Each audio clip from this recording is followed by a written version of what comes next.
two guys that hate each other. Just shut your mouth. I hate them. Shut up. Don't be unkind. Shut up, bitch. Oh, very nice. Shut the fuck up. You're a fine bunch of bullies, aren't you? I'm Opie. I could give a fuck. I'm Jim Norton, and I'm on the radio. Shut up. The Opie and Anthony Show. It's all about fun, fun, fun. I'd love to spit in your face. I will fucking kill you. Shut up, stupid. I'm just a zilch, and I know it. Who cares? We're trying to do a fucking radio. I know what we're trying to do. I'm sitting here across from you. I understand that. The Opie and Anthony Show. Despicable asshats. These dummies that work for us. You guys stink. Ben looks like a tall baby. Always laughing in the wrong places. Ben, where's the coffee? E-Rock. Hopefully he's going through a car wash with his mouth open. And there's Steve. Steve is a piece of garbage. And you stink. You are cordially invited to a robbery rape. This is family entertainment. This show is a disaster. The Opie and Anthony Show. If you have any poo, fling it now. But enough of this palaver. Let's get the show on the road. It's Friday! Friday! It's Friday! He said, well, you know, we don't have to freeze his whole body. We can freeze his head.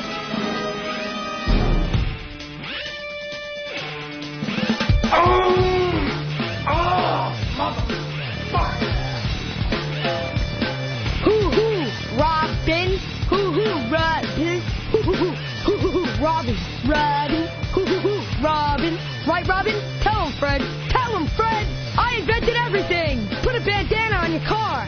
Sirius sucks ass. Mama. Okay, terrific. Welcome to the Opie and Anthony program. Hi. It's Friday. Friday. Yes, it is. You know what they say about that? Thank God it's Friday. Thank God. Ho-ho. Wow, why are you so loud? Let me turn Am you I down a little loud? bit. I don't know what the hell's going on. Because I could now... Boy, something's a little screwy. It is, right? I have to really crank the headphones up to hear me again. People are going to think this is the best of show because it sounds like the old days. Problem from the old days. When we used to bitch. I can't really hear me very well. Yeah, something's going on in the because headphones. You're really loud in my headphones, and I had to turn down your microphone. Yeah, because now I could hear everybody else really well. I could hear you, but me in the headphones a little odd. And Anthony's so brilliant, we got to make sure his microphone is perfect. That's right.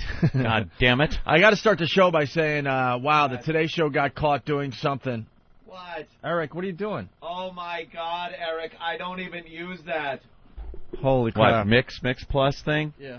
That is, no, I'm turning it one way or the other. We stopped using this thing back in, I believe, 1983. Yeah. This Mix mic thing? Yeah, I don't use it anymore. No. You just fucked up the whole flow of the first break. You know that, right? Have Mars figure it out. You're pointing at stuff we're not even using anymore. Mars. Yeah, it's just. He's like, what did he say? He goes this right here, and he points to this thing that they tried to install. Remember before they fixed everything? Yeah. They installed this as like a remedy to my headphone problem, and it didn't work, and now it's just an artifact of XM days gone by. Yeah. And it just sits here as a reminder of something that didn't work. And he points it out and starts trying to turn the knobs on. Holy shit. Holy shit. And I had a little point I wanted to start the show with. It's raining here in the Northeast, okay? It's raining.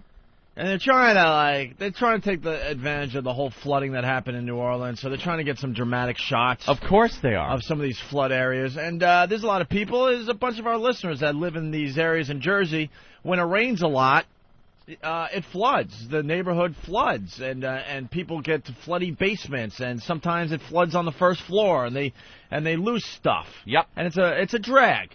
They basically live, in those areas where the waters come in. Where it floods. It's not really a surprise. They know that. Yeah. But it's been raining off and on for the last week or something like. It's been a long time now. It is right? like Seattle up here in the Northeast. So it's just depressing and rainy. The Today Show starts at 7 o'clock with video from this Jersey neighborhood that's flooding, right? Mm-hmm. And they got the reporter in a canoe Yeah. This is the opening shot of the Today Show because this is one of their big stories today. She's in a canoe reporting from the flood area. You see the houses in the background. You see the mailboxes in the background where you can tell the water's a little higher than usual. Little. Okay? And she's paddling, dramatically talking about, what's going on in this particular area in a canoe. Yeah. So as the viewer, what are you thinking? She's in a canoe. The water's got to be...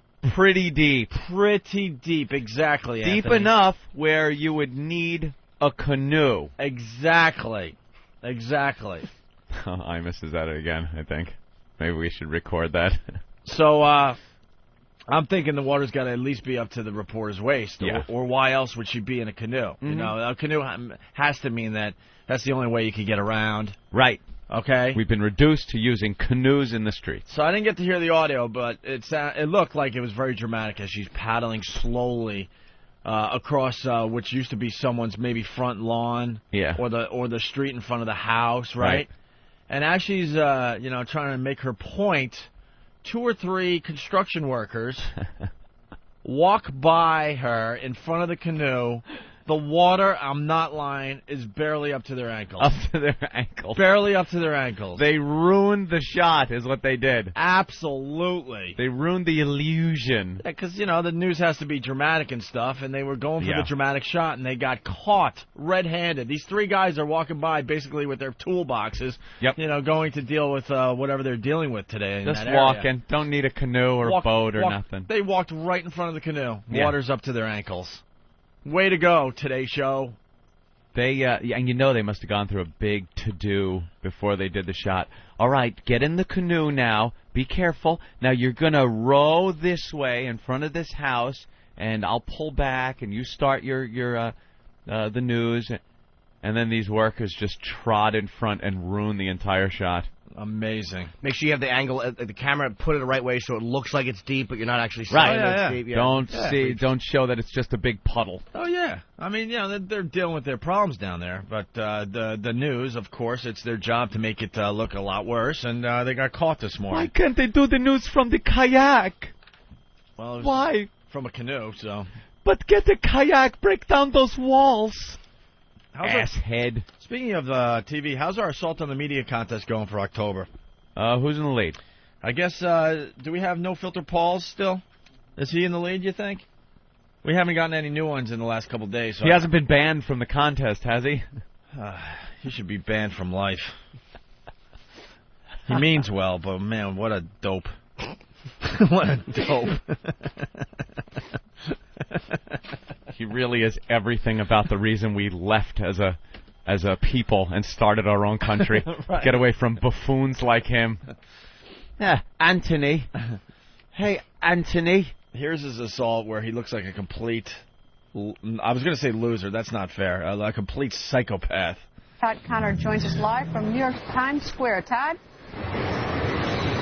Hey there, Greta. Mayor Michael Bloomberg is spending his day defending his actions to make the threat public and also to flood the city's subways with thousands of police officers and extra security, saying he would rather err on the side of caution. And, of course, many subways also being rather cautious today. Reporters reporting countless abandoned bags and other suspicious items. This bag found on train tracks in Midtown. Police closed. You could tell this guy was a national reporter because he was really smooth. Oh, smooth. He just turned to the left a little bit, like, what is that commotion, as he's still talking and doing his report. Yeah, he didn't turn around and say, as the one producer pops his head into the shot to see if the situation's under control, then pops back out. Or if he's got to run in and rack some head. Sure. The video's up on opieandanthony.com, but... No Filter Paul is in the lead for the Assault on the Media contest for October. I think we added some more prizes. That's why I want to talk about this really fast here. We have a portable Delphi MiFi radio we're giving away to the winner this month. Portable radio. And you get a free subscription for your new MiFi, 1 year free subscription. So you get the MiFi and you get the service for a year. Dinner with our own E-Rock at Paisanos on Mulberry Street in the heart of Little Italy.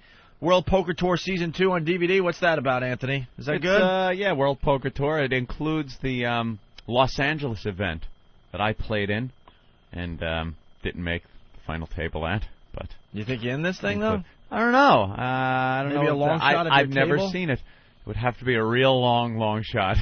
I don't know. You did pretty well in that tournament, though. Oh, thank you. It was a lot of fun. You beat out half the room, no? I think close to it, yeah. Yeah. All right. And then a Ministry of Sound Stick Axe music mixer. I have no idea what this is about, but it's one of the prizes for the Assault on the Media contest for October. You didn't take that home? I think that was included in the box of electronics that they sent over. Oh, really? Yeah. I didn't take it. I didn't know what it was either. What do you do with it? It's some type of controller device for your gaming system, if I could be any more vague. All right. No, it's not. Danny, please inform me what it is. Danny is running. Danny knows what it is? Danny? Sort of. I just took a look at the packaging. It looks like it's like a game controller, but for audio editing software. So I said a game controller for your gaming platform. Yeah, no. I was being vague because I didn't know what it was, and you've come in and told me it is a controller for some type of audio thing. It's like audio, video editing. Create music and video at the touch of a button. Music mixing as it should be. And it plugs into what type of platform? Is it a... what type of platform, sir? I will say... Oh, boy, you don't know anything. USB. You know less about this have than no Anthony idea does. what it was. Get out of here! And stay out. And What finally... happened? Poe's car fumes got to you or something? Yes, absolutely. And finally, admission to the Opie and Anthony Show studios to watch the show live through a glass partition in a beekeeper outfit. Beekeeper outfit. And then they have like asterisks, so you have to read a little more about this part of the prize. And it says, admission to the Opie and Anthony Show studios to watch the show live through a glass partition in a hazmat suit. Why in a hazmat suit? Because of you and your germs. Oh, well, as long as they're on the other side of the glass. That's okay? Yeah. Oh, God. What? Do not fucking stare at me like that, Big A. You completely frightened me. He's a creep. Holy shit. Hi, Big A. He's going to stare at me like that. Hey, that's cool. Hey, could you shut the curtains? No, just kind of lower them. No, it's all right. Well, leave them open. These guys want to come in and watch some Opie and Anthony shows. Oh, is he a creep? He's scared. The look he gives is really, really creepy. He gives you like he's going to kill you. Don't look at us. Yeah, just kind of, look at him for a little while. There you go. All right. Oh, my God. You know how many women have switched seats in life because of that look? Absolutely. He's just gawking, and they're like, I think I'll turn around. I'm going to sit. I like the booth side. It's not it's not even a bit for the radio. He's got a really creepy look. Ooh. So those are the prizes for the Assault on the Media contest for October. The prizes are getting better. Yes. But we're not getting as many assaults from out of state. No. We're getting them from our area, which is New York, Jersey, never Connecticut. Connecticut has never participated in this radio show. We've been at this for a long time, and Connecticut just sits there. Wow, no calls? They don't do shit for this show. I think every other state has come to the table with something. And we get emails from all over the country now because we're a national show. We get emails from Connecticut and Westchester. Why don't you guys ever come and visit us and come by and do an appearance? Because you guys don't participate. You don't help the program. You do nothing. Connecticut, you fucko list. You do nothing but sit there and enjoy the show, and you don't participate, and you do nothing to make the show better. Nothing. Done. We're done with you. 49 states in the union. That's it. Connecticut, fucko list. Gone. Why don't you guys come and do an appearance up here? No. I don't know, because maybe we don't realize you're alive. But anyway, we need more assaults on the media from out of our area. Yeah. You know, the last great one was down there in, where? Auburn? Alabama? Alabama with the guy in the lion suit. That was the last really good one out of state. Yes, it was. Or out of area, I should say. I guess it's harder because we get a little jaded here in New York City. Every day there's network news, cable outlets doing live shots all over this city because it's New York City. Right. I would assume L.A. is probably very similar, but L.A.'s really spread out a lot more area. It's probably harder to find a news crew to make an ass of yourself in front of. Right. Well, I mean, we want the Assault on the Media contest to really pick up for this month, November, and December. Right. These are 3 big months for the industry. Come on. People are buying their satellite radios like crazy from now until New Year's. Yes, Ben? You're forgetting something. We tried to go to Westchester that day on the bus. Remember, we just skipped Westchester. That was your idea. Oh, fuck Westchester. Let's just go right to Long Island. And they're holding a grudge. Yeah, well, it was getting late, and we were all hammered.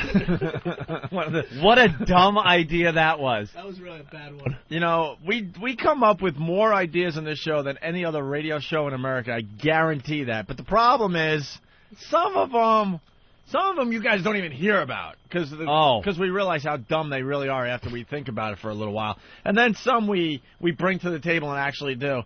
And this wow bus trip with a keg was just a disaster. And then they had us on time limits, and we went to Anthony's local bar in Brooklyn. We were supposed to be in and out in like 3 minutes. We were there for like 45. Got about 3 Guinness there. Let me explain for the rest of the country. Wow, Whip 'em Out Wednesday. We love that promotion. We decided to really kick it off one year by doing a bus tour of the New York area. It was mobile sticker stops we were doing. We were taking our sticker stops and doing them in 5 or 6 different areas around the city and surrounding areas. So we got one of those bachelor party buses, I guess you could describe it as. Right. You know, when you get a bachelor party together and you throw everybody on the bus. It's like a little jitney. And in there was a keg of beer, all kinds of booze. Oh, there was Red Bull. Remember Red Stinky? Bull, Jaeger, vodka. Yeah, Pot. Stinky was drinking the vodka and Red Bull. Is that what we wound up in Long Island at the end of the day? Yeah. Billy Mack was aboard. It started out all nice and fine. We had about 12 locations we wanted to hit in an afternoon, and we decided that, sure, we should start this at 2 in the afternoon. Yeah. Which is so dumb because rush hour around New York City is ridiculous. Here's what I believe we did. We went from the studio down to, like, the Trade Center. We gave out stickers there. Then we went into Brooklyn. Then, did we go into Jersey? No, we went to Staten Island. We want to hit all of the New York area. Did we go into Jersey? We went to Jersey City. We went to Jersey a mall. City, right. Newport Mall. Jersey City. Then we went up north, and then we cut back across, and we were going to go to Westchester. But then we decided, fuck it, let's just head straight out to Long Island. Well, that was because we were well over an hour to 2 hours late at that point. We were all late. People are waiting at these locations. We're all late. We're doing, like, phone-ins from the bus to try to do the show. It was a disaster. It was a total disaster. We're all fucking smash drunk, and we haven't even finished yet. We end up in a bar out on Long Island. And, Jimmy, didn't you take your ball bag? No, he did more than that. What did he do? He took his whole junk out. He left a little of himself behind in the... on top of the keg. Yeah, in the keg water. Right. There was a lovely lady that you had a relation with on the bus. I don't remember a lovely lady. I remember a fatty who had too much to drink. Right. And she might have given you some oral favors. Yeah, she might have. But she didn't want to complete the act by swallowing. Can you blame her? So she spit it into the ice water that surrounded the keg that, like, other things are in, bottles of booze and bottles of beer. But this bus trip was supposed to be stop, hand out the stickers really fast, jump back on the bus. But every stop became a thing with booze involved. Yeah. And some of the locations we stopped at, there was like hundreds and hundreds of people waiting for us. Yep. It was it really was a crazy, crazy day. And then we were going, wireless on the bus, so the broadcast was awful. Then we had to go to our cell phones. And yeah, it really was bad. Then we were stuck in rush hour traffic. Logistics were horrible. Yeah. And I just remember being at that bar on Long Island and getting so goddamn drunk. So drunk. And Jimmy pulled his junk out and put it in a girl's hand or something. Laid it on her leg at the bar. Yeah, I forgot about that. Weren't you standing at the bar with your junk with just your out? dick out, waiting for talking? Yeah, we're all just hanging out at the bar talking. There's a bunch of listeners around us. You ass. And Jimmy has that look on his face like something's going on. Like, what, Jimmy, what? And he's like, he kind of wants us to look down, and there's his entire package outside his pants. He pulled his balls and he was just waiting for the girls to notice. Well, no, I was leaning and talking to her, like letting it brush against her jeans leg, just to make these guys laugh. I'm like going like, no, I know. We had a long bus trip, and it's like, meanwhile, I'm got clear stuff on the side of her jeans. That was awful. That was fun. Yeah. All right.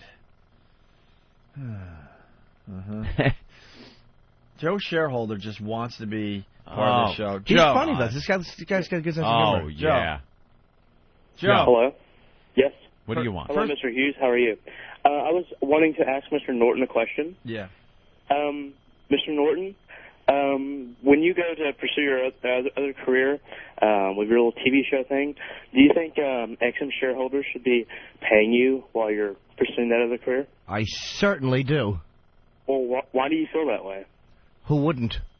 Well, if you were an XM shareholder and Bob Edwards were to go pursue a TV show, do you think you should pay his salary while he goes off for like 2 weeks at a time? I certainly think he should be paid to not be on air. Yes, I do.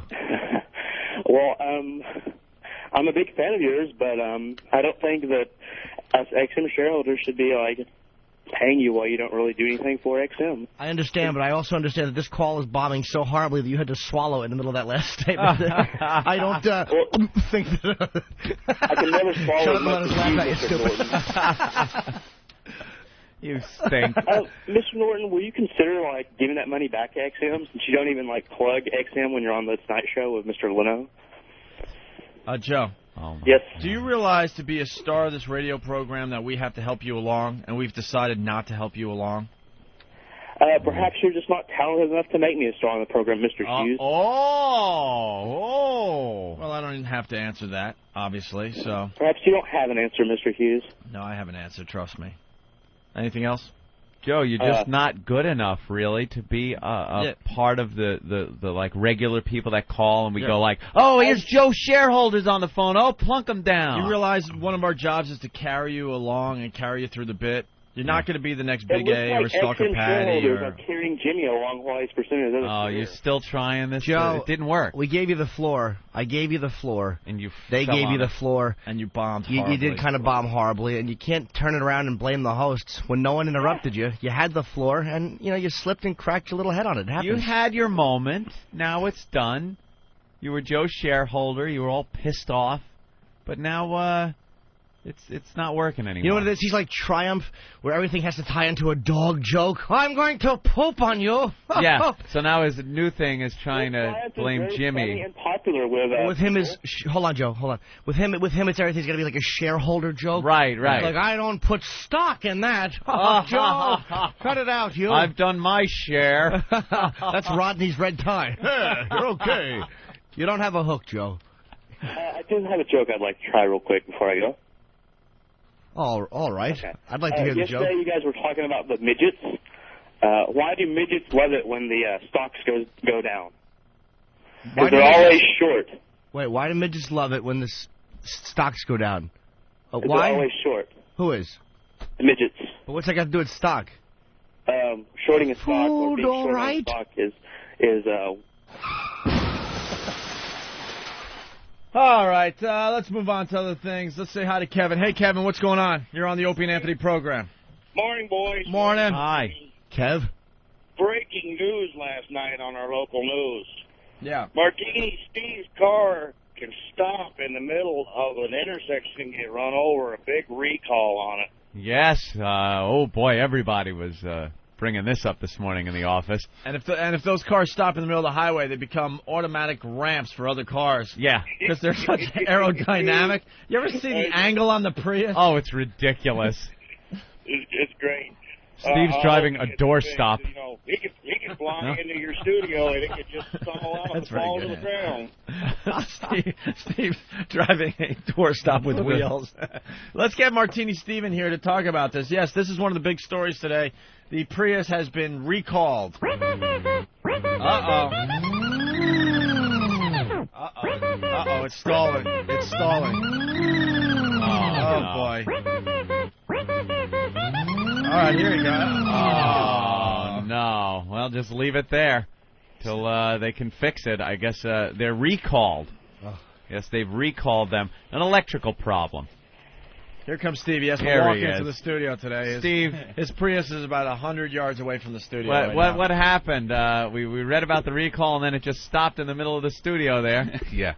This was something that I had to deal with a couple months ago, maybe 6 months ago. Yeah. I guess it's a short in this very complicated electric system that makes the electric engine or the gas engine crap out and the electric engine take over. But so it's an electric problem that makes the electric engine kick on. It's a fuse. It's a fuse that blows, I guess, because the whole thing is computerized. The whole car is one big electric system. How long can you run on electric? Like if the gas runs out, how long can you run on electric? Interestingly enough, this is how I found out. It crapped out in the middle of Route 78 in New Jersey, and I had to go about 15 miles only with hybrid electric power. You went going about 35 miles an hour. You pull over to the side of the road once you're off the major highway, and then turn it back on, and everything's fine. But it was some kind of short, and I got mine fixed months ago. But Saudi Arabia, don't go anywhere yet. Yeah, please. We're not ready to cut ties quite yet. What? How long? Need you. How far were you able to go? 15 miles or so. 15 miles when your gas engine petered out? So 40 minutes later, you went 15 miles? That's not an exaggeration, because you went what? 35 miles an hour, maybe? Yeah, well. 35. Isn't that bad to do for your car, though? I mean, I wouldn't think the electric motor is. I don't think it's made for that. I really to drive that car for any length of time, really. I don't think it was made for that. But I called the dealership. They brought it in and said, "Oh yeah, okay, it's this again." And then again. I guess I guess they have to measure the amount of times it's happening. I guess it happens enough for them to justify a recall. A recall, yeah. See, when they first invented cars, they had all these little problems they had to worry about and deal with. That's what they're going through with the hybrid cars. Yeah, you got it all figured out over time, though. Yeah, well, regular combustion. Internal combustion. Yeah, exactly. That's what they're doing with the hybrids. They gotta work out the bugs. Sure. You couldn't do anything to that car, right? Like if any servicing, like changing the spark kind of plugs. I pimped mine a little bit. I put window tinting and rims on it. No, I mean like with a car, you could usually pop the hood as a man, get out the spark plug wrench. No, change your own plugs, change your own oils, things like that. You can. It's a little bit more involved. You don't have. It's not like a Ferrari where you got to pay, $150 every time you want to change the oil. No, it's certainly not like a Ferrari. Sorry, that was a horrible analogy. Wow, we were all thinking that thing sounds just like a Ferrari. Yeah. Shit. I couldn't believe when I got in that the doors didn't open straight up. I'm like, what, Steve? What is this? The new model? I walked into that one. It was faster than driving in your Prius. You can. It's not a Ferrari. It's kind of like a piece of shit to a speedy motor car. You can take it to a Jiffy Lube. You can do all that stuff. It's fine. The one thing you really shouldn't do is put a whole lot of aftermarket stuff in it because it voids whatever warranty. Yeah, well, because obviously. What's the aftermarket stuff? I don't know like radios and DVD players and stuff like that. You can put exhaust. It in there. One of those fucking rad big exhausts. That all the big Hispanic guys use on the back of their fucking Toyota Corollas. Yeah, exactly. He puts in those beaded seat backs and it voids his warranty. A spoiler on the back, maybe. Yeah, but you in case you reach the speeds of maybe 40, 45 miles an hour. If you want it to sound like you're going fast, he actually has to put his head out the window and yell, "Vroom!" Baseball cards in my spokes.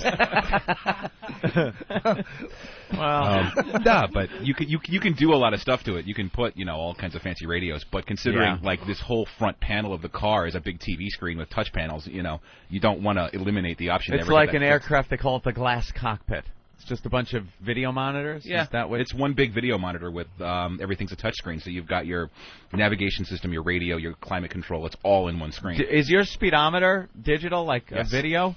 Not video, but what's it? LED. Thank you. It's not a dial like an old. No, it's really. His dashboard is really cool. I drove in Steve's car once. You did. You have to duck down while you're in there because of the angle, but besides that, it was a cool ride. Well, no, it's a weird thin little panel in the front, so I can see it just fine, but he couldn't see it, but couldn't see it. No, I'm talking about just how the whole angle of the car is. Anthony described it as a doorstop with wheels. That's what your car looks like. Yeah, it's kind of like a wedge. Because it's cuts down an air resistance. Right, yeah, because air, boy, whoof, exactly. You kidding me? Without that, you would have been doing 32. But that special design enabled you to zoom at 35 right there on the old shoulder. Do you realize I'm thinking as we're talking, Steve and I drove to Ozfest and that. Yeah. If that would have broken down on the way for me to interview Sabbath. Ooh, wow. Yeah. you would have. Yeah. He would have. Been happy. If you were smaller, I would have threatened you, but you're big, so I just would have been mad. Yeah, exactly. You notice his dashboard is like 4 feet wide. It's creepy. It's like you put something on the dashboard, you can't even reach it anymore because it goes all the way to the windshield. Yeah, he's got a yoke in there now. Ramon, Just in bring case- me that from the dashboard. If it breaks down, he just puts the yoke over his head with leather straps and pulls it. All right, let's get Steve out of here. We got to move on to a bunch of things today. Oh, actually, no, hang out. We got to throw you in the barrel for a little while today. Oh boy. Hang out for 1 second. Joe, what's going on? Howard Stern joke, and looks like your display was on the computer on Brian Wilson on Honest earlier. Oh, wait, what's going on? Honest is plugging you guys again today. Oh, right on, man. So, just thought you want to know. That's Thanks, all. man. A true friend. No, I didn't just say rad. Did you say rad? Did you use the word Accusing rad? me. Dave Renninger from Philly. And did you say rad, faggot? I didn't say rad. Banned right now. I don't think you should ban him. Click. Wait, you don't have to ban him. With the click of my mouse. Anthony, you can't ban him. You have an option. Yeah, you really can't. You don't have an option. You have an option. You don't have to ban somebody. You can forgive him. All right, one time this guy gets. Just give him one more One try. chance. Are you going to Dave. maybe forgive him? No, that no. All right, you don't have to forgive him, but don't ban him. Go ahead, go and leave. I pardon you. All right, listen. By the way, Ope, I have some audio for the show today. Oh! You actually brought something in for I the show brought today? something to the old proverbial table. Wow. Are you kidding me? I swear. Look at it right here. What is it? What is it? It's a little audio from our friend Bob Kelly. Oh, wow. Oh, okay. We'll do that after the break. Sad friend. Rad. We'll do that after the break. We don't like doing this, but from time to time we got to bring you inside the bit. Oh, no. We don't like doing this often. Like we had to explain the stupid comic bit yesterday, which just amazed me. Absolutely amazed me. But I guess we got to bring people inside the bit just to show how fucked up this guy to our left is, Steve. What? You are fucking out of your mind. You know that, right? I think there's a degree of mental illness with everybody on this show. Everyone knows. You know, that's a good answer. Yeah.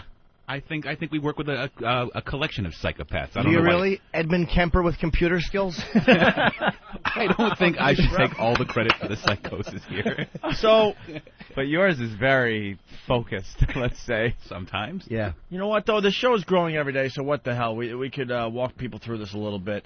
We hate holes. On the radio, we should say. We hate holes on the radio. Basically, in your fine little town or city, you got that local morning show. It's two guys that think they're really edgy and just telling it like it is. Right. But to balance it all out, because they listen to their stupid program director and their general manager, they need a hole. The hole, the woman that sits in with them and keeps everything balanced. Doesn't let those boys get out of hand, because boys will be boys. Shut up. They're cut from the same cloth. It's the same gag every time. The guys try to talk about something, they get a little out of hand, and she's got to rein them back. Come on, stop. Right. How many times have you heard this? Come on, stop. Guys, I can't take this. I gotta say, you gotta stop. You know something? She is too good at doing that. No, that is no, exactly. it's not funny. Oh, wait, no, come on. That is exactly what they sound like. Even Howard Stern has a hole. They're there Yeah. just to balance out the program, to keep everyone under control. For the ladies. For the ladies. Because the stupid general managers and the people that own these radio stations out there, they're trying to get the female demos as well. And I think you could get females even if it's just guys talking, but they don't. Yeah. They can't see it that way, so they have to throw some hole in there that has nothing to add to the program. She usually does news twice an hour. The traffic and the weather. It's all boring shit that you can read in your own newspaper. Some of the best Stern I ever listened to was back in, probably late 80s. It was, I remember one day, Robin didn't show up. She was sick or something, and it was just like Howard, Fred, Jackie, and Billy West without Robin there. And they went off, and it was... You know you're right. Yes, I know. And it was hysterical. Naturally. Without that hole just piping in. Oh, wait, oh no, God. come on. Oh, no. Stop Shut it. up. Oh, come on. Exactly. Now, hold on. Why do program directors feel the need to throw in the hole? I've been doing radio since I was 18 years old, and I could name a million radio shows, and it's all the same exact formula, the same fucking thing. And all these shows are sitting in their little towns and their little cities, but in some big cities thinking they're going to be nationally syndicated and they're going to make the big time, and they're just not. They're just not, because they're not doing anything different than all the other shows in America. Now. And they all trade ideas and. I was part of that fraternity for about maybe a year. Ouch. Not gonna lie to you, there was a thing called Bitboard where you go on and Bitboard. Oh my God. And you trade your ideas, right? And at first it seemed like a good thing. I was I was just starting out and I had some really good ideas. I'm like, all right, I got good ideas, but I certainly could use more. So you share ideas with other shows across America, right? I quickly learned that I was throwing up my best shit, and these guys just had nothing in return that I could use ever. Every once in a while, you would get a wacky phone number or something for some guy like Lunch Menu Man. Remember him? Yep. He was some crazy guy down south that did the lunch menu for the local school district, but he did it in such a way that it made it entertaining. Yeah. He was really bizarre. So, you would get stuff like that, quirky things and weird phone numbers and stuff. But it was like going to a swap meet with bars of gold. Yeah, exactly. You're giving them out and getting like a hubcap in return. And finally I bailed. Crap. And the guys that owned this thing used to call me and beg me to come back because my stuff was terrific. I'm like, yeah, I know it's terrific. That stuff's great. I learned I don't need you guys, and I'll just continue building a radio show without you. Was that like Prep Burger? Yeah, they're still out there today. Burger. I'm sure they're still out there today. And but Battle of the Sexes. And then these guys get together for what's called boot camp. They go to a city and they just have sex with each other and get drunk with each other and all these morning shows go down there with their holes and they all exchange ideas. And they'll have like a speaker right. that'll come up and talk about morning radio, and they all sit there and listen. Take little notes. And time and temperature should be when? Okay, let me jot that down. Oh yeah, jot that down. Yeah, it's been and they have all sorts of meetings and and what's the word I'm looking for? You get together. Powwows. AIDS. Well, you get together in a room to discuss this topic, and they have a panel and forums and stuff like that. Anthony and I have been invited probably 10 to 15 times. Eek. We have never gone. And then it got to a point which was kind of flattering that just instead of just going and being just another show there, now they wanted us to talk in front of everybody. Yes. And we couldn't be bothered. Because they're just a bunch of douches that do these morning shows across America. They really are. They really are. Horrid. So we picked up on the whole thing on this program, right? Yes. When is the next one, do you know? I think it passed. They're usually in the summer, I think.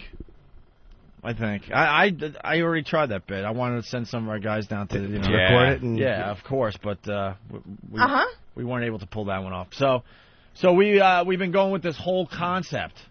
Mm-hmm. This. You probably heard it. Yeah. And we tried it out for the first time on a real guest. And and the guy was buying into it big time. It seemed to work. Big time. So Anthony's trying to talk about sex. You might have heard the bit. It's one of the best bits the listeners are saying since we came to XM. They really enjoyed it. I'm sure it'll replay very soon. Is it going to replay this weekend, Eric? Yeah. It's going to replay this weekend on 202 somewhere. And damn! I was hoping to hear the Dick Cavett interview again. What happened? Jesus, I don't know. I've heard it like 3 times already. Have you? Oh, why is that happening? I don't know. It's that 2 o'clock replay or something. Well, what's going on with the 2 o'clock replay? It's what, the same hours that are just rotating? I don't know. Eric, what happens on the 2 o'clock Hawk, replay? I'd hope you'd have an answer for this one. We have like 50 different 1-hour blocks that are supposed to rotate from 2 and 11 throughout the week. Is it on random? Because you ever put a computer on random and you hit the button and 5 comes up 3 times in a row? Yeah. It's like, wait, it's supposed to be a random number. Well, it is random, but sometimes 5 will come up 3 times in a row. All right, we'll check on it and make sure. Well, who's keeping track of this? I mean, is Don keeping track of this to make sure that there's a lot of variety going on? There's pointing. It's Danny. Hope you know more about this than you did that stick. I absolutely do. All right. Is the material rotating nicely in the 2 o'clock hour? The material is rotating. The problem is we run so much worse on this channel per week that it's impossible to, not burn stuff out. I mean, stuff gets burnt out. It's just the way it is. Yeah. I'm trying to build as many as I can. That's pretty much the tough titty. That was tough titty. That was tough titty, you guys. We run like 28 hours of work. I'm not disagreeing with you. I think you're right. Yeah, but we did. I don't know though, man. We've been at this a year. There should be a lot of hours, no? There's a lot of chunks that were part of, let's say, worst of shows from the last vacation that I don't want to reuse because then you have people complaining, I just heard that stuff on the last worst of. Yeah. So it's getting a little difficult. We just haven't been here long enough, really. A year. It really isn't long enough. All right. Yeah, and then if I play something from 2 weeks ago, it's like, all right, they just played this 2 weeks ago. Why? But you're trying to keep the variety going, right? Yeah. It's tough. All right, Danny's trying. All right, well, I shall flag that block and make sure it doesn't run for we'll try to give you more stuff. All right, let's say hi to Barbara. Sorry, extra hour. So hard to find funny shit in the last year. Yeah, it's tough. Look at Danny. What? It's tough. You guys suck. Sorry, I got to Pretty much what he was saying. He's trying to weed through Japan right after the fucking Enola Gay flew over. Yeah, Danny? And I'm also being told to plug the official WOW sticker stop tomorrow in South Philly at Fright Factory off of I-95 behind the IKEA. Oh. Where you can meet me and Nathaniel and get a WOW sticker. Wow, you guys going to Philly. From 8 to 10 p.m. tomorrow night. So you're going to do a little life partner shopping in IKEA when you're finished? that actually was the plan. All right. Fighting over cabinet colors. We'll find out how that goes on Monday. Barbara, what's up? Hey, what's going on, guys? Hey. I really enjoy your show. My husband told me a long time ago, you got to listen to Opie and Anthony.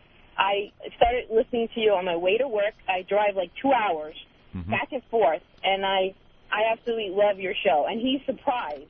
He's stunned that I love your show. And, I agree with you saying about the whole Robin thing, because I used to listen to Howard Stern, but ever since you guys came on, I've been dedicated to you, and I just wanted to say that. Oh, thank you, Barbara. We appreciate that. Thank you, Barbara. Definitely. All right. Thanks, Barbara. They're coming for you, Barbara. We do know that we have a lot of female listeners, and we didn't have to do it the old-fashioned way like all these other morning shows across America. So we've been doing the whole thing, making believe we have a hole in here, and we tried it out for the first time on a guest the other day. It worked beautifully, right, Ed? Right. But what we found out was that we didn't have enough clips to go to. I had like 20 selections.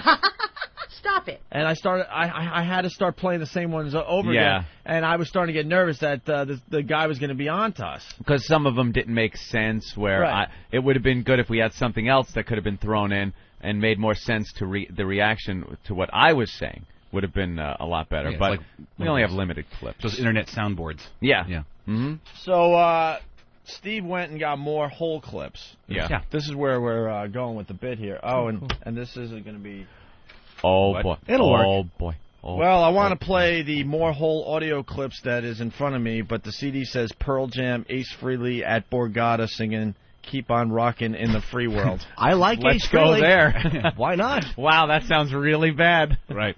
It actually wasn't. It wasn't? Yeah, it's a long version of it, but Frehley jammed with them in Atlantic City. It's like 10 minutes long. Oh, God. It's filler. Well, where's the actual CD? Is Eric running to get it? Let's hope so for his sake. Oh, Oh, my God. Now we have to Why go is and- that the wrong one, Opie? I don't know. Whose fault is that? I We don't need know. a fault. I love fault. Here comes Eric. He came back in. What is that, Eric? I already said what it is. This is the wrong CD. He just ripped it out of his hand. Oh, no. Not Ace Frehley. Dude, went it's the wrong flying CD. across I already the room. said that. So why are you staring at the CD? We need the real CD. Hawk Where would is like it? the real CD. That's one track that's 9 minutes long. Back out. Holy shit. The guy's got to sleep. The guy's got to sleep. Weren't you getting emails from him at 2 in the morning or something? Yeah. Everybody does. You get these inane emails from him at 2 in the morning. He's the guy in the studio that has to, run around, and he does a great job for the most part. But sometimes he walks around in a daze. Do you got the actual CD? Yeah. You had him right in front of you. Right here, you asshole! Oh, geez. But the disc is wrong. That's what I fucking said. Hawk, disc is wrong. Holy shit! They're Here. right in front of me. Holy shit! Are you fucking kidding me? He did not just come in here and say they're right in front of you. That's exactly what I just said. Did I just say more whole audio clips? I'd love to play them, but... I called you out, Opie. He kind of pointed like, they're right here. Like they're right in front of you. The horror on Spider's face when he actually realized that it was an empty CD case he was pointing at. He thought he was going to be a big shot and say they're right in front of you, asshole. As he points to an empty CD because the CD that was in here was the one I just explained that I threw at the door. The Ace Frehley. He did this. Oh, what? The whole clips? Like what? The whole? They're right there. Right there, idiot. I think I saw him call you an idiot right in his head. Of course. He goes, they're right in front of you. Right in front of you. Look, and here it is, an empty CD. Crisis over. As I wait for the real CD. Crisis over. He thought, it's right here. Yep. Jackass. Now deal with that for the rest of the show. Thank you, Eric. Oh, Eric, can you make a copy of this for me?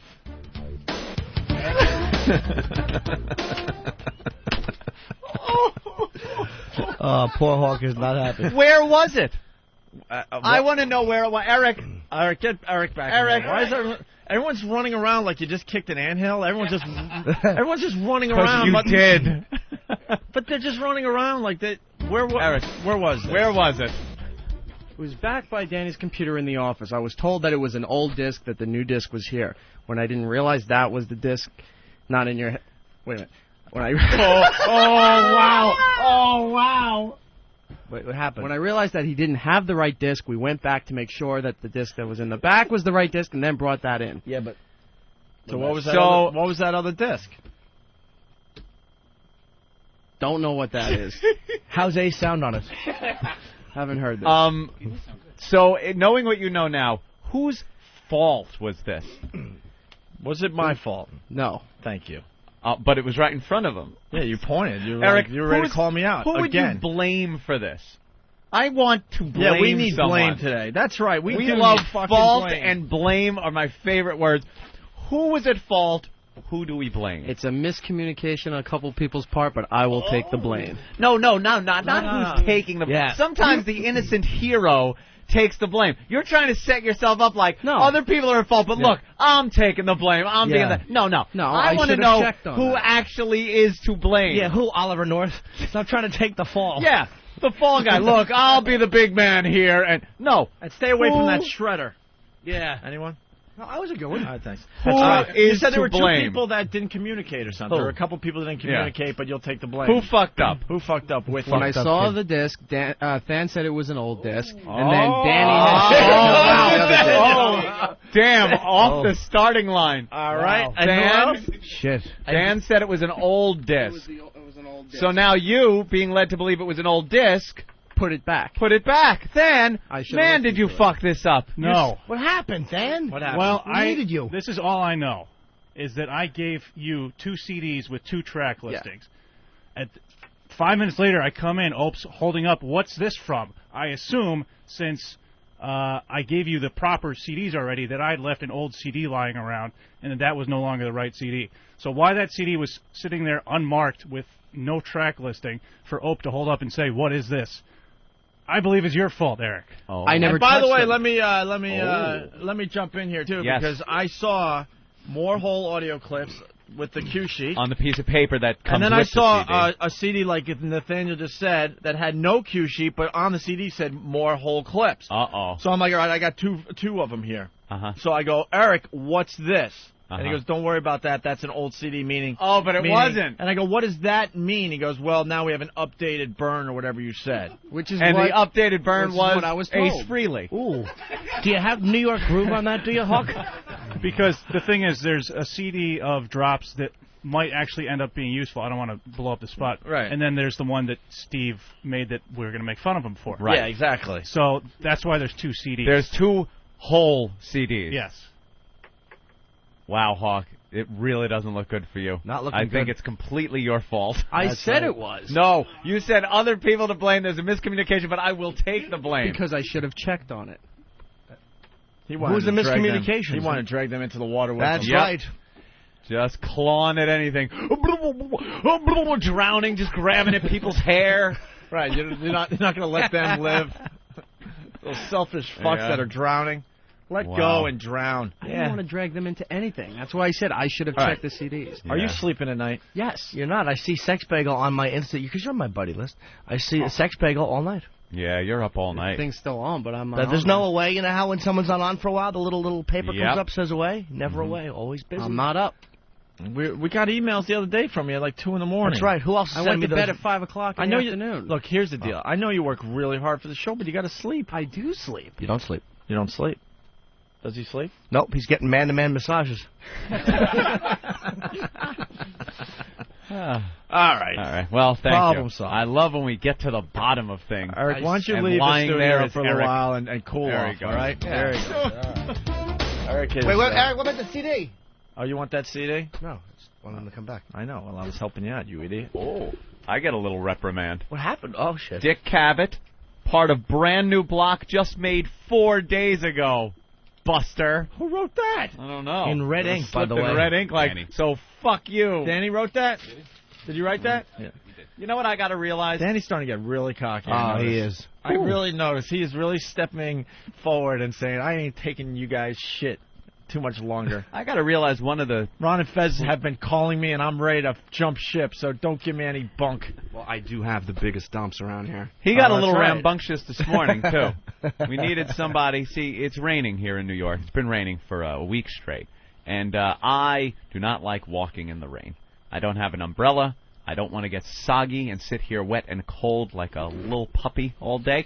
So I pull up in front of the building, and I phone my good friend Steve C. That's right. And say, Steve, I will give you the opportunity to drive a real vehicle and take my Escalade to the parking garage. A real gas guzzler. Right. Yeah, exactly. Uses like a year's worth of gas for his car just driving to the garage. Exactly. It's nice. And Steve drives and parks the car. And how do you get back when that happens? Sometimes I walk. Sometimes Poe follows me and drives me back. Oh, I would hope Poe would because it's raining, and just No, because I don't want to get he's wet been doesn't cool mean about you it. have to. He's been cool about it. So today it's like, I don't know, the 4th day in a row or whatever it is. It's the whole week. 5th day. I didn't want to bug Steve because he's a busy guy in the mornings. It's before the show. He has better things to do than drive my friggin' car around. So I decided to make a decision today that Poe will drive my truck around. It's a great honor to drive my vehicle to the parking garage. I'll say. It is something of trust. I have confidence in the people that do this. That is why Steve is one of the only people, and now Poe has driven my vehicle around.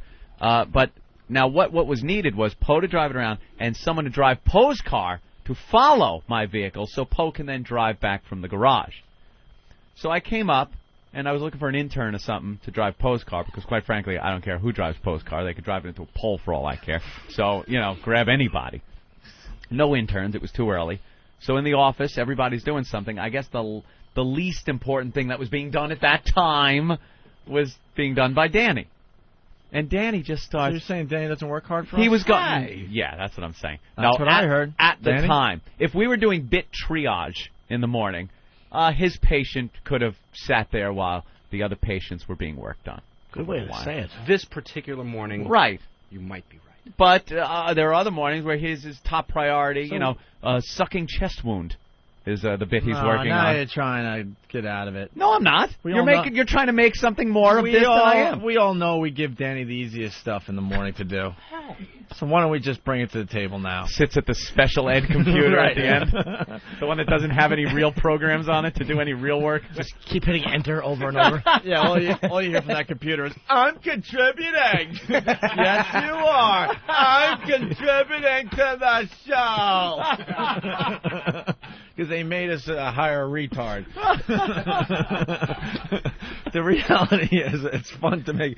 Danny really works hard for us. Of course he does. Sure does. Photographing his own shit and all. Yeah, right. I'm producing. You certainly are. He's, but he gave a little bit of an attitude this morning, like he didn't want to drive Poe's car. Like it was like, yeah, all right. Like you could say he was sitting there, he's got his headphones on, he's hearing the conversation that's going on, that we need somebody to drive. He's listening, no one else is coming to the table, and he's sitting there like, I know it's going to end up on me, I know. So then finally when it was like, Danny, drive Poe's car, he's like, there a problem with your duties here? No, not with the duties. Duties. Obviously not from the picture I saw. It's like a fucking plane spelling things. It looks like an air. You should be taking shits over Jones Beach. My dumps you could easily find. You could find the same thing on Central Park South. That's how huge they are. But the problem. Thank you. Not getting away with that one. Wow, he tried to add the to it and everything. Cheers. That's how huge they are. But seriously. And then he trods forward. He wasn't even trying to do comedy. It was just. Yeah, no, seriously, they're big. I mean, I'm not really trying. Welcome I'm just letting to you know. the bomb reel. You got that one, Nathaniel? Yeah. Central Park, was it? What did you use? Central Park South? Shut up, Jimmy. I'm just trying to figure out. Hey, you're gonna take it. You're gonna take that. You got balls. Sorry. Yeah. So was there wasn't a problem with doing? No, the task is fine. Yeah. The task at hand is fine. But there's a slight. Eric is back in the studio. Yeah. There's a slight odor problem in with Poe's car. With Poe's car. What's the odor in your car? No. Dead bodies? Is there an odor in your car? Have people told you your car stinks? Steve? Steve has never told me my car stinks. Smells like dogs. Well, yeah. Oh, is that what it is? Because Steve's a big pussy. Yeah. Steve can't even get in my car. It takes him about 15 There he minutes. goes. If you really want to see how pissed off I can get, why don't you plant one right fucking here? Ooh. And when your arm breaks, then... Well, why does his car smell? His car smells like dogs. Yeah. Oh. What dog? Plant what? Yeah, plant what? A fist or a smooch? Because if I'll get an anvil. I'm not going to use my fist. Yeah, exactly. No, well, the big issue is I don't want to fucking club anybody. I'm gonna smash Jimmy in the face for making fun of me verbally. Why? What? No, I don't want to do that. Let's hope not. Why? But why is this anger coming out? No, it's Steve? not. We're all smashing Steve, each other. relax. No. But you just plant one. now, how do I articulate this? Because I'm not retaliating physically. I'm a pussy. Afraid. No one's calling you a pussy. Steve did. Steve, relax. He did. That was the exact word that came out of his mouth. He called him a pussy. Hit him. That's right. And just because I'm not around here throwing people out windows means I'm a fucking pussy? That's pretty much what Oprah's saying, and we're all agreeing. I think I don't agree with that. Holy jeez. Poe was the one who called you out, and I was just acknowledging the fact that it sounded kind of, No, Poe just said I didn't say anything, and then Yeah, but you've been driving his car a lot. Or how many times? Every time I got to park Aunt's car. Then you park his? No. Then I get a ride back to the studio. Yes, he's following, and then you got to ride in it. Every morning, I follow Steve to park Anthony's car, and I bring him back to the studio. Mm-hmm. Whether it rains, it doesn't matter. I want to make sure that he gets back to the studio on time. Of course. And he never complained, not once. No? Not once. No. Well, it's not hard. Once. Not a you peep. He laughed because we had the show on. We talk, about, You don't want to say, it's awkward. It's embarrassing. You don't want to sit there and go, wow, your car stinks, unless you bring it up immediately. You get in and go, whoa, this car stinks. But after you've driven a while, it kind of builds up. It's hard to confront somebody. I don't think he smells it anymore. I think he's used to it. Are you, Steve? What, the dog smell? Yeah. I have a dog, so I know what that smell is. So you really don't like it. You don't really like it, though, do you? No, it's not pleasant. I know what dog smell is. That's why I'm... I got in the elevator, and the whole thing smelled like dog, with no one on it. It's like when they're wet, it's hate that? awful. Yeah. Wet dog. People with their stupid dogs. Oh, in the elevator, in their cars, in your apartments, in your home, you're stinking it up. Your basement. Can we bring this back around? Yeah. First of all, Steve, I'm sorry I called you a pussy. It's okay. You look all sad. I don't like the fact that he yelled it up, though, and didn't tell Master Poe that he should plant one. Plant one. Oh, if Master Poe hits me, it's going to be a rough fight, because Poe can probably do a number on me, but I'll get some good hits in. Wow. Yeah, your head on the floor. Holy shit. Maybe. We're one wrong word from a massive fight in the studio. It really is. You can feel the tension. I am so tired of being called a pussy. I might just fucking... Don't get all upset. Jesus Christ. I mean, it's like, listen, I don't mean to interrupt you, faggot, but I want Oh, Jesus, are you fucking no, kidding? Can I not talk? I wound up... He no longer hates me. That's all I care about. I was crying when I came in. Now he's focused on you. It's the weather. I was sweating there for a while. What? Oh, he was mad. Yeah, no, he's a little hot. He gets a little hot. He forgot all about me. He gets a little hot under the slip. But I wound up coming in a very bad mood, and I think everybody has an odd mood today. Yeah, Steve, I have a great fear of you, by the way. I don't want people to be afraid. I don't want people to be afraid. Then I'm not. Okay. Whatever you want, that's what I'm offering for you. When you come in that day with a high-powered rifle and start walking around, I want to be the guy that you pointed. I want to be the guy that's interviewed later that said he pointed it right at me. He thought about it and then smiled, nodded, and walked away and shot Opie right in the head. I'm not going to shoot Opie. Hold on. Would I be the first one you shoot? No. Why are you saying that? No, I wouldn't shoot anybody. Why? If you had to, would I be the first one you shoot? I wouldn't shoot you. God. In order, no, if you had to make a list. You're coming in. You're the disgruntled employee. No, You're coming in. Who you shoot first? You have that much anger toward. You'd be first if Ben was standing right behind you and he knew he could shoot Ben by shooting through you. Because Ben is first on your list. Here's the order. Steve's going to give this order. Who can fire me the least? Who has the least firing power? Yeah. All the interns get shot first. Okay, that's actually accurate. You have a room full of dead interns, and would you shoot me first? No. Why do you want to hurt Opie? Who would you shoot? Who's first? Who's first? See, this is where you get the label of the P word. You have to at least answer this question now. Yeah, I'm thinking. The P Who word. would you What, shoot? Pam? I'm looking around. Who would you shoot first if you were the disgruntled employee? I'd shoot Do Eric I have first. to shoot people? That's really the only I'll option? be honest. I'd shoot Eric first. If I went completely crazy, came in with a gun, and just everyone was available to shoot, because you'd probably just shoot the first person you see, kind of make a statement. But if I looked and everyone was available to shoot, I'd probably just shoot Eric. Nothing personal. Just, you're very shootable. And he's the easiest one to blame, because they go, why'd you do it? You could just open your mouth and some reason would fly out that was accurate. But the CD had the wrong shit on it. Well, that did happen. Right, yeah. Steve, if I had to go in order of disgruntled employee, you're coming in. Employee, you're coming in with a gun, and your objective is to wipe out as many of your coworkers as possible. You don't have to give it that much thought. Just you come in, you're angry. Who's the one you shoot? The first person I'm going to see if I walk in with a gun is this guy. Is Poe. It's got to be Poe. So Poe goes down first. You have to take him out first. You got to take out Poe first. So you can take out the rest. So you can take out everybody else. But it's like a video game. He's the boss, and he's in that room with the Kevlar and the bulletproof glass, and you can't access him until you wipe out a few other people and can get to the switch. Then you're going after stormtroopers, basically. So you have to go out. You have to go through Picture a round. Steve there with a fucking rifle and Poe just going, hold on, and then swiping him in.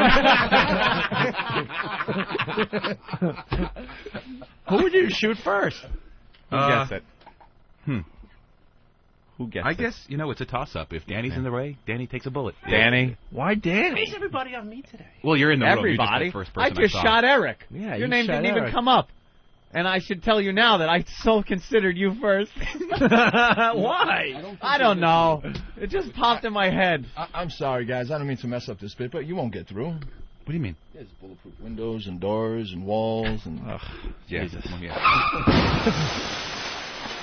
Wow, that was you missed a car crash. It was a car crash. Yeah, there's dog fur that just flew out of it. Wow.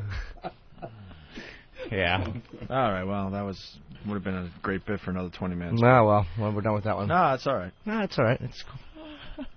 So where were we, Danny? Danny, right, with the car. But no, Danny followed in Poe's car. Right. And then they drove back together, and Danny, I guess, had a problem with the fragrance of Poe's car. It's a little funky. Is it dog? I suppose. Yeah. I suppose. I know that Poe does have a few dogs. What kind of dogs are they? Dogs. What kind? Bulldogs. Oh, so they slobber a lot. Big dog balls? No? They're just big. Big dog balls. Their tails poke straight up so their assholes rub on the seat. You don't even get the tail protection.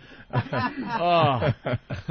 People are amazing with their fucking dogs. They hop up on the couch at their house and stuff, and their actual asshole, where the dog shit comes from, is on the couch. And then people will lay there with their face on the couch where the dog asshole was just, rubbing. It's okay, because it's dog. Just put your face on your dog's asshole, because that's what you're doing. My dogs have their own couch. Your dogs have their own couch? Yeah, they have their own couch, yeah. That's wonderful.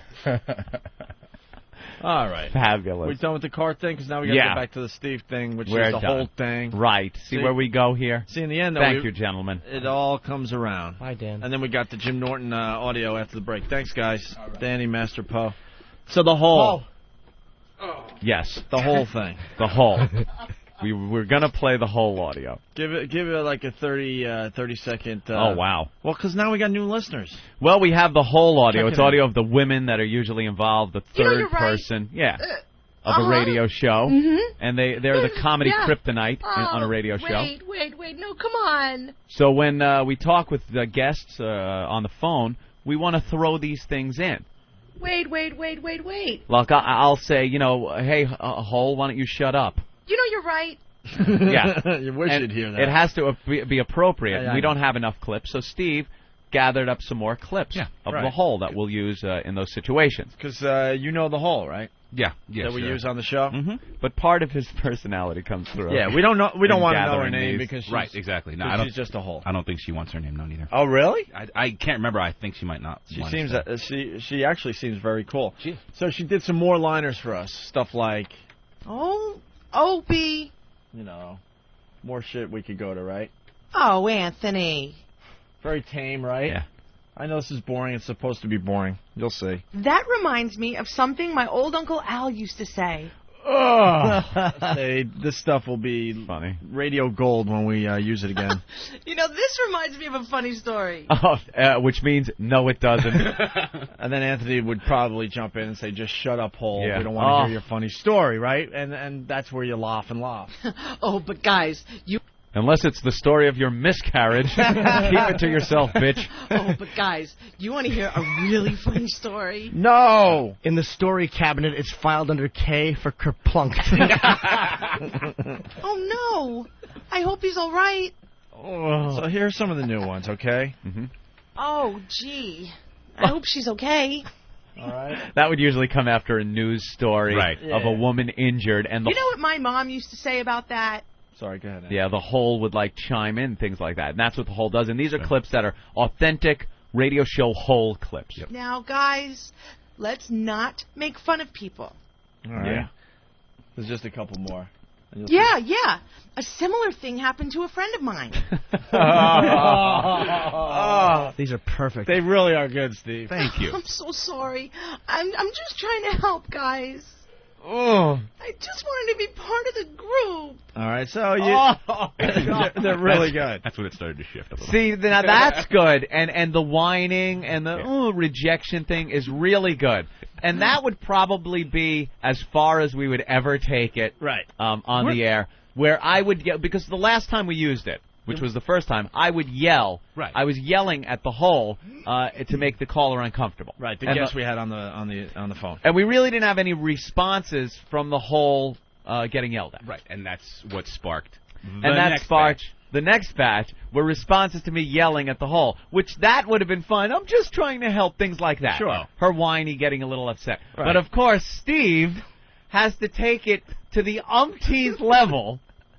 I thought that's where you wanted it to go. Apparently, I misinterpreted. And you could see, and it's thank God we were just talking about your pent-up anger, because this really brings it to the forefront. Yeah, it just shows your personality, and it also proves you're not a pussy. These are Who would ever call Steve a pussy? Yeah. Well, he did. Hope did. Kick his ass. What? Kick his ass. You don't remember that anymore. He called you a faggot. He did, actually. All right. How could you not? A couple of men just driving in that little hybrid. Felt right. It's a handsome car. Faggot, a little worse than pussy. Not really. 'Cause Oh, pussy wow. implies a fear. No, because I'm they're only just some saying that jacked up fags. They really are. Wow. I had to work when I had to work in clubs in Boston. You actually had an answer for that. Jacked up fags. When dude, some of How the can you argue beefiest guys I've ever seen were when I was working in that club on Lansdowne on gay nights. Sometimes you'd just see the biggest, bulkiest guys, and they were all queer. Mm-hmm. All right. So you can't argue with jacked up fags. Nope. You certainly can't. All right, but this shows Steve's personality behind the scenes, because we wanted these clips, and he kept going with it with this Yeah. whole. Yeah. Here's the first one. No, not the tin snips. No! What am I doing to her with tin snips? Let's play the next clip. Not the tin snips? What am I, snipping off fingers? Is that where it's going? You notice how this has taken a drastic turn? It I all kept it worked up normal. to this point. It all worked. Now it's ridiculous. Oh, God, my fingers! What? It goes from me just yelling at her to shut up to now I'm cutting off her fingers. Finger. Hitler and Goebbels, 202. No, Dr. Mengele, those gold things in my teeth are good. Jesus. Oh, guys, I need my uterus. Steve's writing all this down. All right, it gets worse. Listen to this. Ow, stop hitting me. Wow. If that's not a tape replaying from childhood. Oh, yeah. If that's not little Steve C in his room holding in a duty. Little Stevie. Oh, God. He's kneeling with a log. He's holding it in because he's afraid to go to the bathroom because mother and father are quarreling. He wrote these lines for the halls, though. Oh, God, no! Oh, Bubby Carlisi. These are just like this one. You know you're right. Yeah, see how like, these are all nice. Stop it. Oh, look at this. Let me compare. All right. You got the nice, Stop it. Stop it. She's still Stop trying to be it. a part of the show, Yeah. but she's a little angry. Stop it. And now it's this. Oh, God, no! What are we doing to her? I don't know. That you leave that up to your imagination. Yes. Oh, all right. Welcome to the Steve C video store. I'd like I spit on your grave. It's in the comedy section. There's a little chuckle. Oh. Little chuckle. Well, here's the new one. No, not the things. Not the face. Not the face.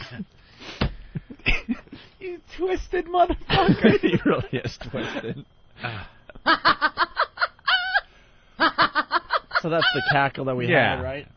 Steve wants to add this to the pile.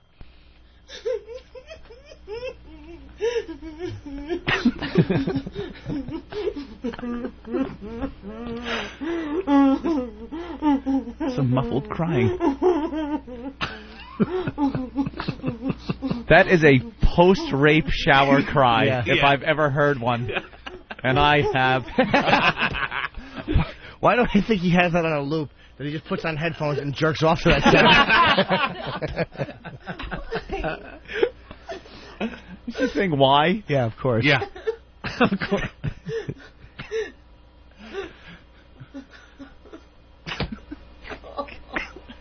It keeps going.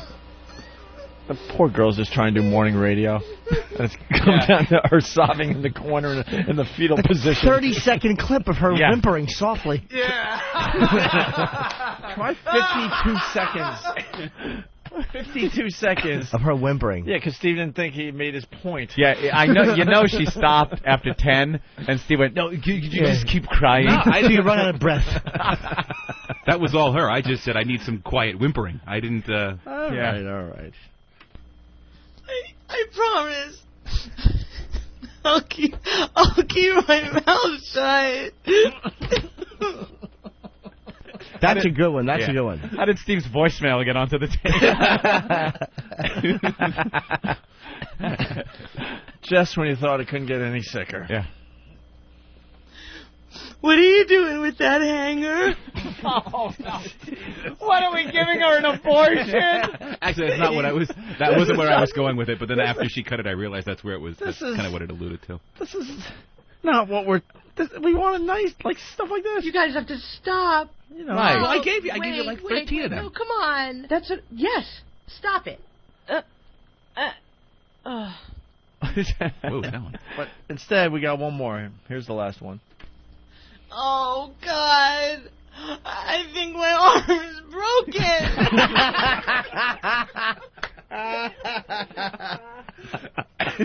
Oh my God, Jesus, Steve!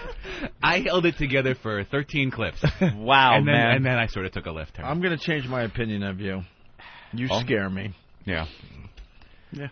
What happened when you were young? You scare me. All kinds of things. Why so angry at women? You scare me. I don't think it's directed purely at women. Oh, yes, it is. Do you think so? Of course it is. All right, so we got more whole clips that we'll add to our instant replay here. And knowing this show, We'll use those them. will be added, and we will use them. Of And course. I will be breaking a girl's arm as Opie presses that button. We brought you inside the bit, and from this day on, we're just not going to talk about it until we use it someday. So there you go. You'll be in on the gag. Wow. Thank you, Steve. You're welcome. You're cool with everybody here? You're not mad anymore? No. All right. Cool. You need a woman maybe to help you put a couch in the van? I'm sure Jimmy didn't mean to call you a faggot. Aw, look at you Aw, two. cute. Little hug. No, he's getting ready Rubs for the Jimmy's sleeper head. hold. And Eric, you all Chokes right? him out. Yeah, I'm fine. You sure? You're back in the game with us? Yes, I am. Yeah. All right, Eric's back. Everybody happy? Thumbs up from everybody? The whole crew? Such a happy family. What's that stereotypical thumbs up smile thing? Yeah! Raring to go! All systems go! You can tell we're heading toward vacation.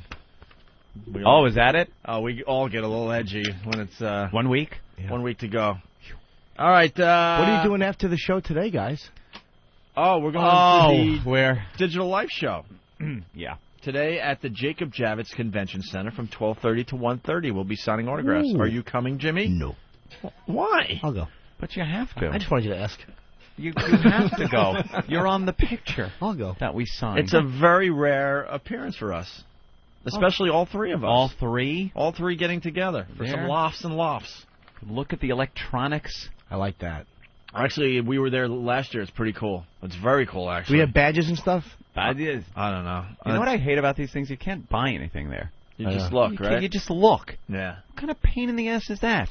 You get free stuff, though. I want to buy. Free dumb stuff. You get dumb stuff. You're looking at a wonderful video gaming system, and they'll hand you a keychain. Yeah. Ooh, that really makes up for the fact that I can't buy this. All right. Well, I want a $100,000 80-inch plasma television. Where can I pick one up, Opie? Shit. A boy could dream. A lot of people want to talk about Bad Boy Bubby. Bubby. We'll talk about that when we get back as well. But if you're in the New York area, Manhattan especially, it's today after the show, 12:30 to 1:30, Jacob Javits Convention Center. And then I think Ron and Fez are going to be there after us, so we might all just hang for a little while. We'll see how it goes, okay? Mm-hmm. We'd love to see it today. Opie and Anthony virus. Get infected.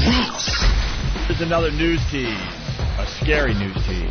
Evacuation route chaos. Not enough help on the way. Skating rinks become morgues. It's a harsh reality. But if catastrophe strikes, the Bay State is not prepared. CBS 4's Joe Shortsleeve exposes major flaws in the plans to protect your family. Dealing with disaster. Tonight at 11 on CBS 4. But first, Bill Longpants on how... If you're going to work in the... Come up with a fake name, stupid. Joe Shortsleeve. Yeah, he's the guy up in Boston. Kevin Khaki Pants review. He used to do, I think, weather. Ben can help me out on that. He did weather, and all of a sudden they made him this important reporter. With a short sleeve. Funny. Yes.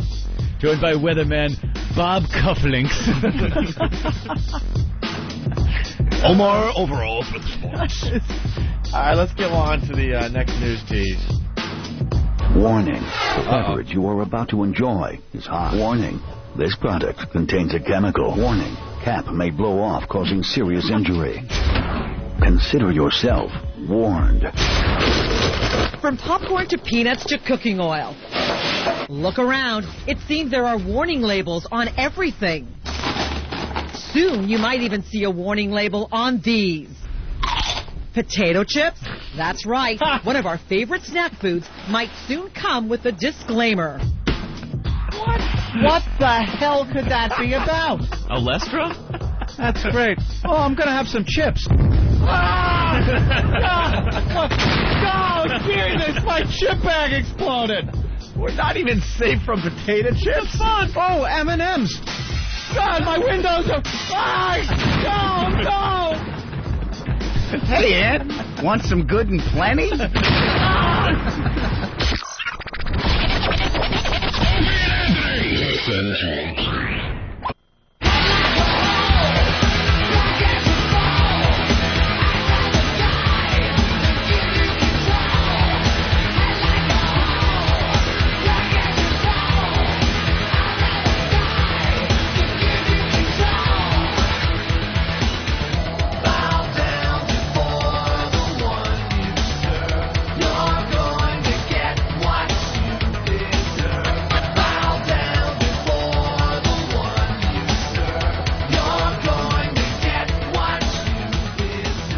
You're checking out the Opie and Anthony program. The O&A virus spreading across America thanks to XM Satellite Radio, and thanks to you for spreading the word to your friends and family. Right. To the fellow truckers.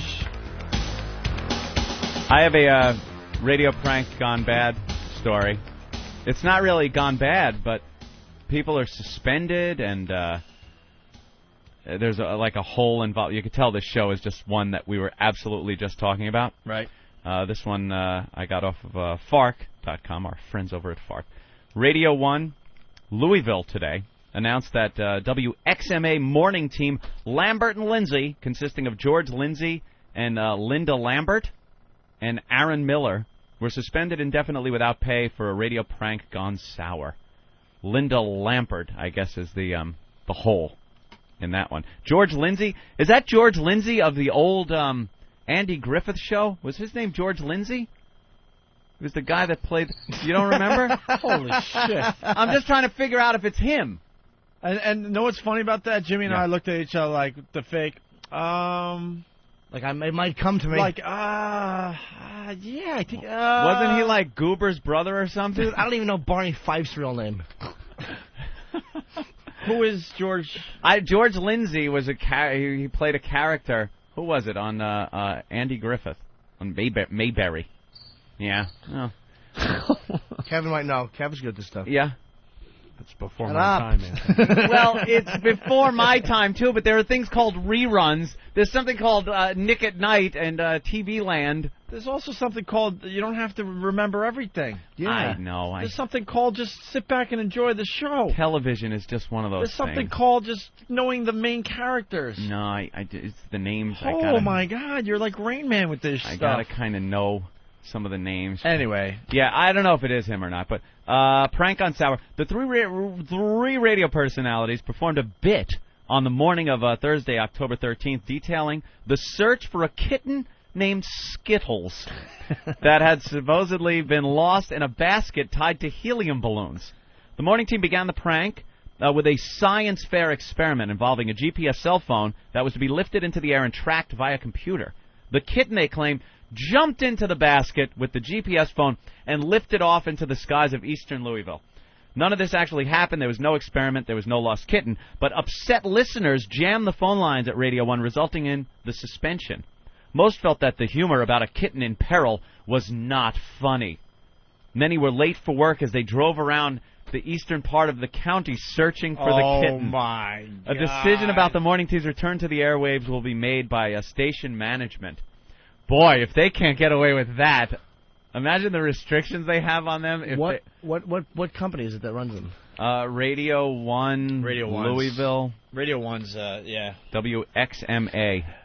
Lambert and Lindsay in the morning. They should be suspended for just doing hacky radio. Yeah. That's one of the oldest radio bits going. We got a kitten seems to be loose here in a basket with helium balloons. Let's go inside this bit a little bit, okay? Okay. This is where I love to show my knowledge of the business. Let's dissect it. This morning show did not have the balls to put the kitten in to begin with.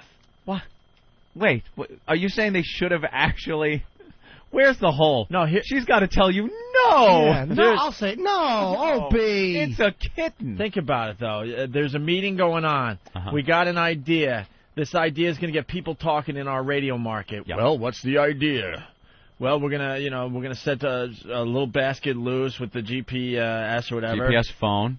Phone and helium balloons, and we're gonna track it. It's gonna be fun. People are gonna be, tracking it on the internet. Boring. Mm-hmm. But here's the deal. We're gonna say that a kitten jumped in at the last second. Right. But they should have just went on the air and said we're gonna put a kitten in a basket and float it around, and then we'll track the kitten on the internet. That would get people talking. But they couldn't even commit to the bit to actually have the kitten to begin with. They had to make it sound like it jumped in at the last second. It would be fun. To take away the responsibility from the morning show. Wow, I didn't even realize that part of it. You're Of right. course. That's what I hate about these fucking morning shows. They do this fake edgy shit, but they don't want to actually take the chance. Anthony and I and Jimmy, because Jimmy's been with us a long time now too, we have taken ridiculous chances on this show. We've been smacked in the face.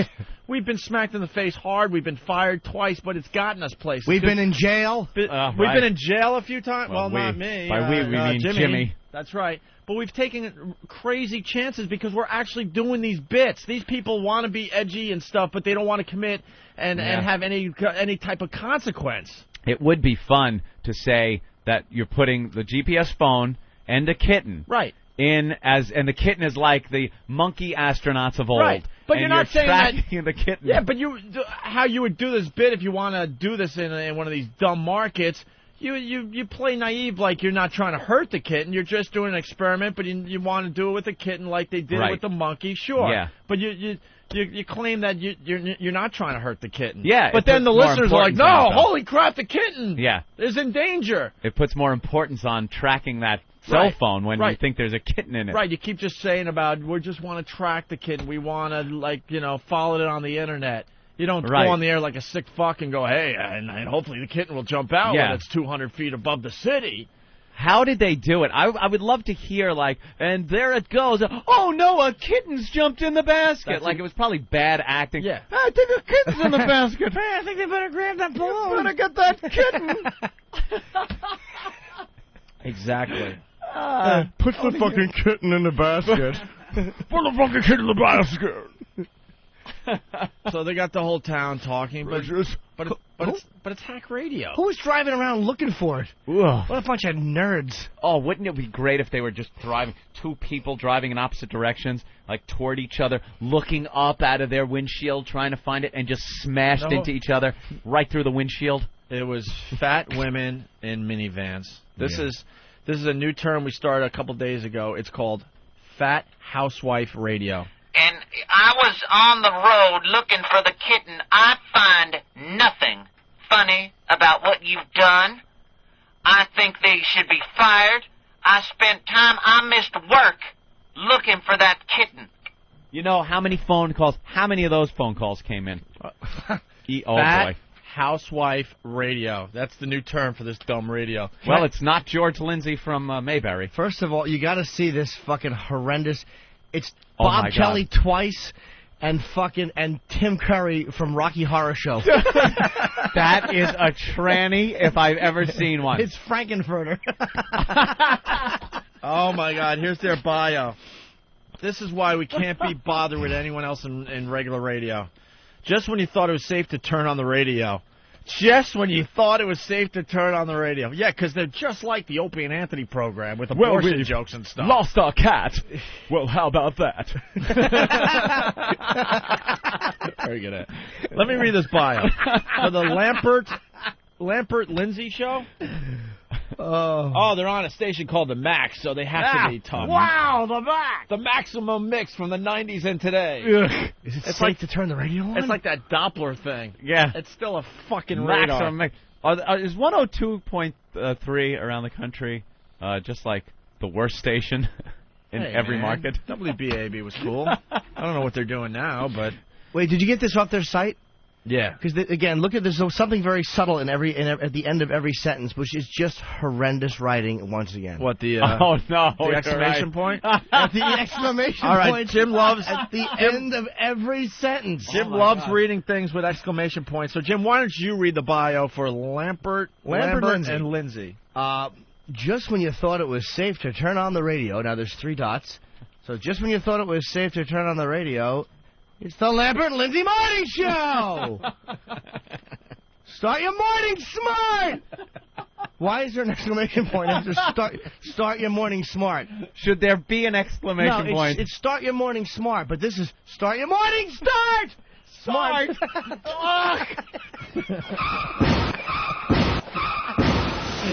I got excited. That's what happens. Exclamation point. Yeah, let's start smart. All right, tune in weekdays with Louisville's fastest-growing morning team. They're the fastest-growing morning team. Just yell off Mike a little, because I'm sorry, I'm right in there. I'm probably feeding back. I get excited. I can't help it. This is how it is in my head. Exclamation points. I'm just trying to help the listeners, because we get a lot of email that we kill them when we Okay. start screaming right directly into the mic. Well, I'll do it. I'll read it better. All right. Join Linda Lampert, George Lindsay, and Aaron Miller for a great time starting at 5:30 a.m. every weekday. You'll cruise through the morning with big laughs, great music, and all the news, weather, and traffic you need. Weather and traffic every 10 minutes! No station has more weather and traffic in the mornings! No station! That's because of the exclamation point, of course. Of course. Go ahead, Jimmy. All right. If you're tired of boring music and boring DJs, you're sick of the same parody songs over and over, and you want to have fun in the mornings with live and local morning show, then there's really nowhere else to go but the Lambert and Lindsay Morning Show on 102.3 The Max! You really have to scream that, because that's 4 exclamation points. You didn't read wow, it right. Wow, look at that at the end. They put 4. There's really nowhere else to go but the Lambert and Lindsay Morning Show on 102.3 The Max! Nowhere else to go! That is exciting. Don't you do it! Don't! I got nowhere else to go! I got nowhere else to go! Oh, how atrocious is that bio? All right, listen, there's Eric in Colorado. Eric, what's up? Hey, guys. Hey, Hawk, man. Hey, there's like 3 or 4 stations out here in Colorado who's done that same bit in the last year, and the one even got their traffic reporter in a helicopter involved in it. And fucking nothing happened to them. This sounds to me like this radio station's just way overblowing things. Yeah, no, they're suspending the host. It'll get a little press, and then it helps the ratings. That's all. That's all this is. But it's hacky radio. They're not really taking any chances. It's a bit that's been done by many other morning shows across America. So it's not even original. Tell them, Fred. Yeah, the one station out here that did it, they didn't tell people that it was, an old bit until like 2 days later. Right. The old kitten gag. They went on like it was a real thing all day. We're getting phone calls from all over America saying local shows have done this in their market. So, Do you think they're just on vacation, like the fake suspension? Oh, the fake suspension is great in regular radio. Yeah, when the jocks take vacation, they do something beforehand to make it look like they were suspended, because that's edgy, and you want to listen to the suspended jock. Wow, he got suspended. He's got to be good. I'm listening. We got suspended so many times in Boston. It wasn't... and we had to listen to people going, oh, yeah, you really got suspended. It's like, no, really. If this was a fake suspension, why wouldn't I be on vacation? Right. Why would I be in this office getting yelled at for 3 straight days? Right. Let's go to Mike in Kentucky. But, guys, it's time to confess that there was just a lot of vacation time built up at infinity, and there was 26 months coming. All right, that one. We did have 2 years of vacation time. Mike in Kentucky, what's up? What's up, guys? Hey, I got a question for you. Yeah. You're sitting here saying that they weren't edgy enough, and I'll give it to you. That's stupid, what they did. That's just hacky. Right. But if they're not big names like you guys were in Boston and like you were in New York, then if they get fired, I mean, what do they have to rely on? Because nobody knows. I live like 20 minutes away from Louisville, and I don't even know who the fuck they Then are. be the pussies you are and stop making believe you're doing edgy radio. Shut your trap and play the stupid 7 songs in a row. And do your dumb traffic and weather and talk about your boring lives at home, and that's it. Don't make believe you're something you're not. Anthony and I were working in Worcester, Massachusetts when we blew up our careers and got fired for the mayor's prank. We weren't that big. We were starting to get big in the area, of course, but we weren't big in radio in general. But we took chances. It was the way we played it. Yeah, see, that makes sense. There's Now, a lot if I of were- guys if I- out there if that I are were doing this no-name fake, stuff- we're taking chances bullshit. And you got to, you know what, dude, you got to be, and this is before I came on when they did this, but the fact is, if you got to be funny, too. You got to be good at what you do. And if you suck at what you do and you're just trying to play like you're edgy, no one cares about Right. it.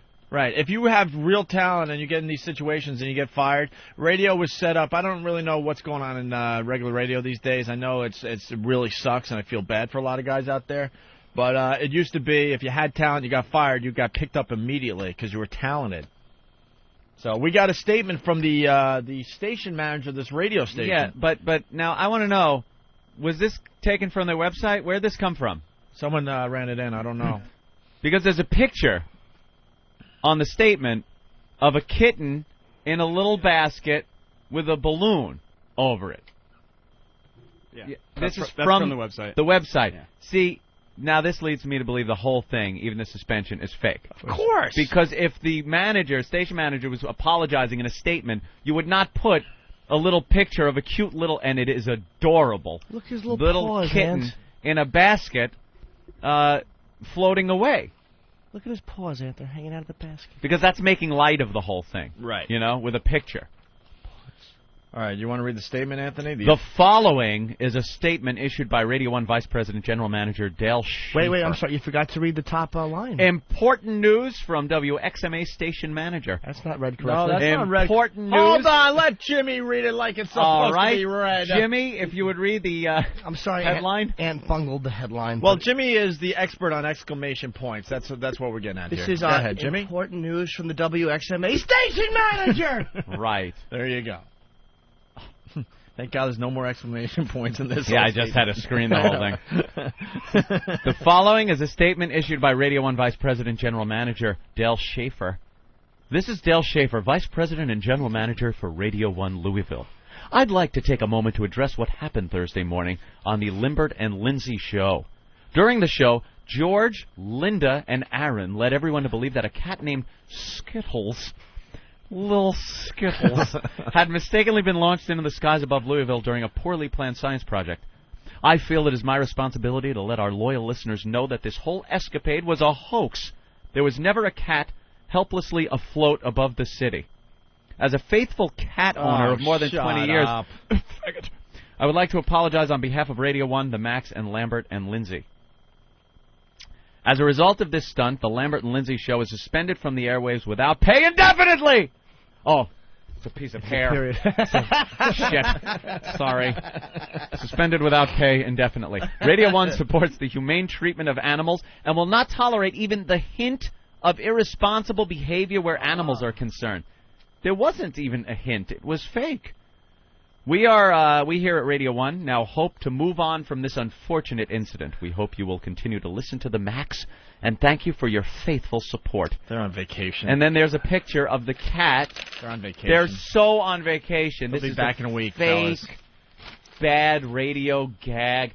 Hey, we'll suspend you. I bet they're a funny show, though, man. I bet there's a lot of laughs Sing on the that monkey show. song, Claire. Hey, Claire. When I say monkey song, you monkey song. I'm no kin to a kitten, na-na-na. No. Kitten's no kin to me, yeah. Ugh, that just ugh. That's just the oldest gag in the book.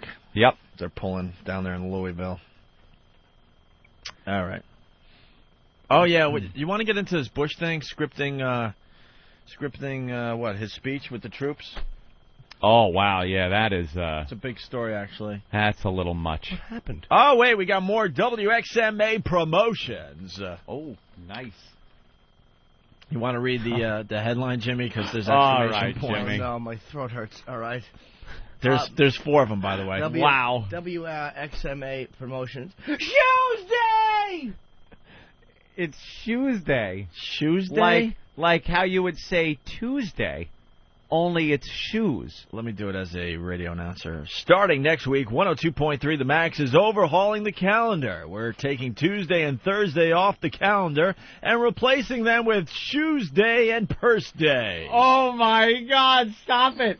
Wow. So Thursday is Purse Day, and Tuesday is Shoes Day. It continues.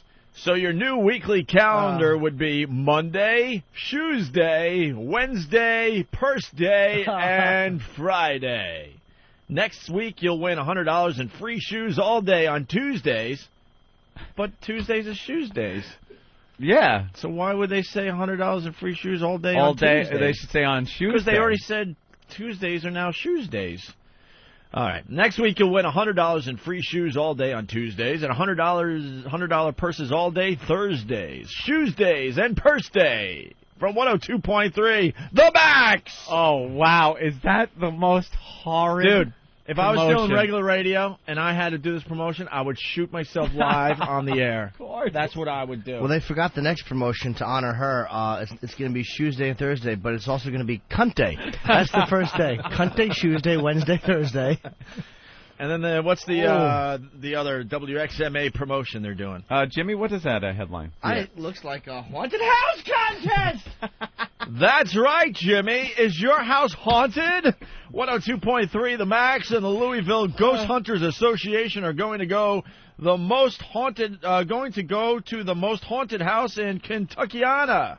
Kentuckiana? Write us a paragraph and tell us about your house, and we'll pick one house to win a free paranormal investigation from Louisville Ghost Hunters. Holy shit. Hello? Hello? Is this thing on? Hello? That's a bad promotion. Tuesday, and do you think the listeners call up? Happy Shoes Day. Happy Shoes Day to you. Well, happy Shoes Day to you, sir. Ugh. Oh, my God. And we wonder why we don't get any respect by doing radio. Well, it is Purse Day. Kind of sounds like Thursday. Shut up, Jimmy. And then we got the stupid morning team still in the bed down there in Jersey. We're looking at their webcams. How long are they going to be down there? They were supposed to raise $50,000. This promotion started, 3-4 days ago? Yeah, come on. How great would it be if they started getting bed sores? Got to roll them over. Yeah, we've all had an older relative with some sort of cancer or something. That's incontinent. Oh my God! Look at the glamour photo of Linda Lambert. Oh, holy crap! Oh my God! Oh my! She cut her hair with a Flowbee. Look at the front of this thing. Wow. George Lindsay. That is some man. George Lindsay, co-host of the Lambert and Lindsay Morning Show, is born and bred Kentucky guy. No, I said bred, not inbred. Oh, boy. Oh, yeah. That's not one of my dumb jokes. It's in his bio. He's incorrigible. Born in Louisville, raised in Dog Creek, Kentucky, George is one of 10 kids in the Lindsay family. When asked what they think of their brother's broadcasting career, 2 of his sisters replied, "I don't see why he up and left for the big city. We got radio in these parts." I get it. See, they born in Dog Creek, Kentucky. That's pretty Dog funny. Creek, Kentucky, 10 kids. What a stereotype this guy is. I'm fixing to whoop him next time he comes home, his brother Jordan said. And with that huge head of his, it's hard not to land a punch. We were really mad when he left for New York City to produce the Oprah and Anthony show. Speaking of heads, George is often referred to as the big giant head by his coworkers. This is a clear reference to the mammoth cranium that rests upon his pencil-thin neck. Can I interject with a question? Mm-hmm. Why would anyone need to explain why they're called the big giant head? There can be only one explanation. A clear reference to the mammoth cranium. Jesus Christ. They call him the huge cock. Well, that seems to be a reference to his gargantuan penis. They call him the huge head because he has Down syndrome. The smartest member of the crew. All right, well, we got some quotes from George Lindsay himself. The radio bug caught me early, says Lindsay, who was never asked why he started in radio in Grayson County where he was 14, but he feels like he should tell us anyway. I was writing sports for the local paper at 14, and I got the chance to go on the radio, and I have been with it ever since. What a guy. A graduate of Western Kentucky University, George has also worked in radio across the country, from Seattle, Washington to Bowling Green, Kentucky. Louisville is home now, he said to no one in particular one afternoon. It would be next to impossible for me to leave. No, really, you can go. That's the next line. That's pretty funny. I think one of the reasons for the success I've had, he continued, and am having at 102.3 The Max, is that people know I'm not some guy who is just passing through. He's going to be there. He's a fixture. People like stability. He sure is successful, too. George's hobbies include golf, rebuilding an old jukebox, which he's been working on for about 6 years now, and no one actually thinks he's still working on it, but he still lists it as one of his hobbies. Oh, he's too much. Just George, this guy, I mean, how do you hang with this guy without laughing? Just George again. Big head. You know, George. And he also coaches junior pro basketball and soccer. Uh-oh. Never a good sign. When adults work with children. the old soccer coach. He's known around the field as Uncle Double Knuckles. All right, then we got the bio for the Hole. Her name is Linda Lambert. She's name is also Big Giant Head down there. Linda Lambert. Yell my poopy hurts. Oh, my God. Linda Lambert. Yep. The Hole on this fine radio show She's down there in Hole. Louisville. Linda Lambert began her ascent to fame in 1979 when she was awarded the Miss Congeniality title at the Miss Oldham County Pageant. Wow. Jesus. And her star has been rising ever since. Oldham County Pageant. Oldham County Pageant. Oldham. And her star has been rising ever since. It's got to be at least 3 feet off the ground by now. Her star really is. It's rising like the Titanic. 79 is 26 years ago. And it's the first credit. And she is, from there, fucking wound up in Louisville, Kentucky, doing a morning show in one market. We have better credits that we forgotten about 10 years ago that we don't even use anymore. Mabel King's legs are rising faster than her star. Had to get that in. All right, here we go. A native of Oldham Sorry County. to interrupt, Dope. Robert Reed's T-cell count is rising. A native of Oldham County, Linda graduated from Oldham County High School, where she was heavily involved with the marching band. She can tell more band camp stories than that girl from American Pie. Oh, boy. Oh, no. See, this is this fake edginess. She did nothing. She's got some bandstand stories. Band camp. Her education continued at the University of Kentucky, where she received her degree in telecommunications. She continues to bleed blue. Huh? Originally bound for a television career, Linda worked as a reporter in Lexington, Kentucky, and Bristol, Virginia, before landing a job back in Louisville at WHAS Radio. But soon the West Coast beckoned, and Linda landed in Los Angeles, California, and began a long run, nearly 10 years, with CBS Radio, both as a morning co-host for KCBS FM Radio and as a national entertainment reporter for CBS Networks. Sounds to me like her star has been doing a lateral. Her star's been doing a swan dive. It really has been flopping around. Now back in Louisville, Linda lives with her husband, Thurston. No, it's not his real name. That's a funny name she made up. And Thurston. And their daughters, Shelby and Barbara. Mm-hmm. In her spare time, Linda enjoys playing piano for her church's choir. Plus, she's a member of the Louisville Phillies Club. Make your own joke there. She also spends time gardening, cooking, and shopping for shoes. But my favorite hobby is smacking George and Aaron, she says. Oh, that's what they do. Oh, she's funny. Frankenstein. Big feet. Shopping for shoes at the canoe store. My favorite hobby is hanging out and singing Putting on the Ritz. Fucking ogre. Holy shit. My favorite hobby is calling people Big Dick Daddy. Stinks. It really does. Well, good luck to that team. They're suspended for their little kid. Where's the other guys? I don't know. Both guys look like Bob Kelly. Just two bald idiots with goatees. Yeah, they shave their head and gone with the shaved head goatee look. All right. Oh, Laszlo's in studio in a little while. We have Rob Dibble calling in about baseball at 10:30, and we got Patrice O'Neill stopping by because he's doing Caroline's this weekend because Tracy Morgan had to back out last minute. So couldn't get a white guy. So we to need to replace help him? Patrice O'Neill.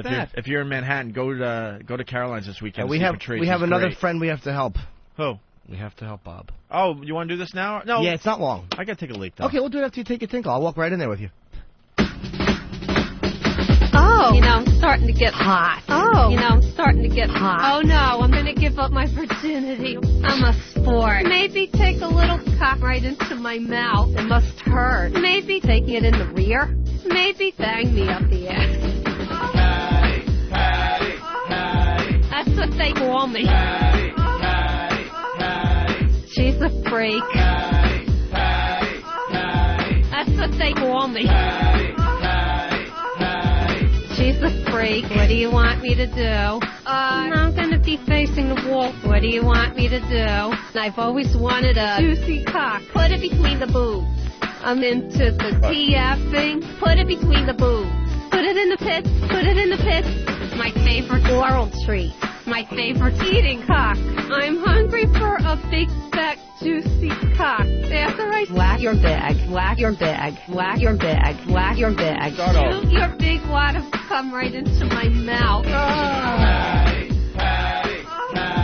That's what they call me.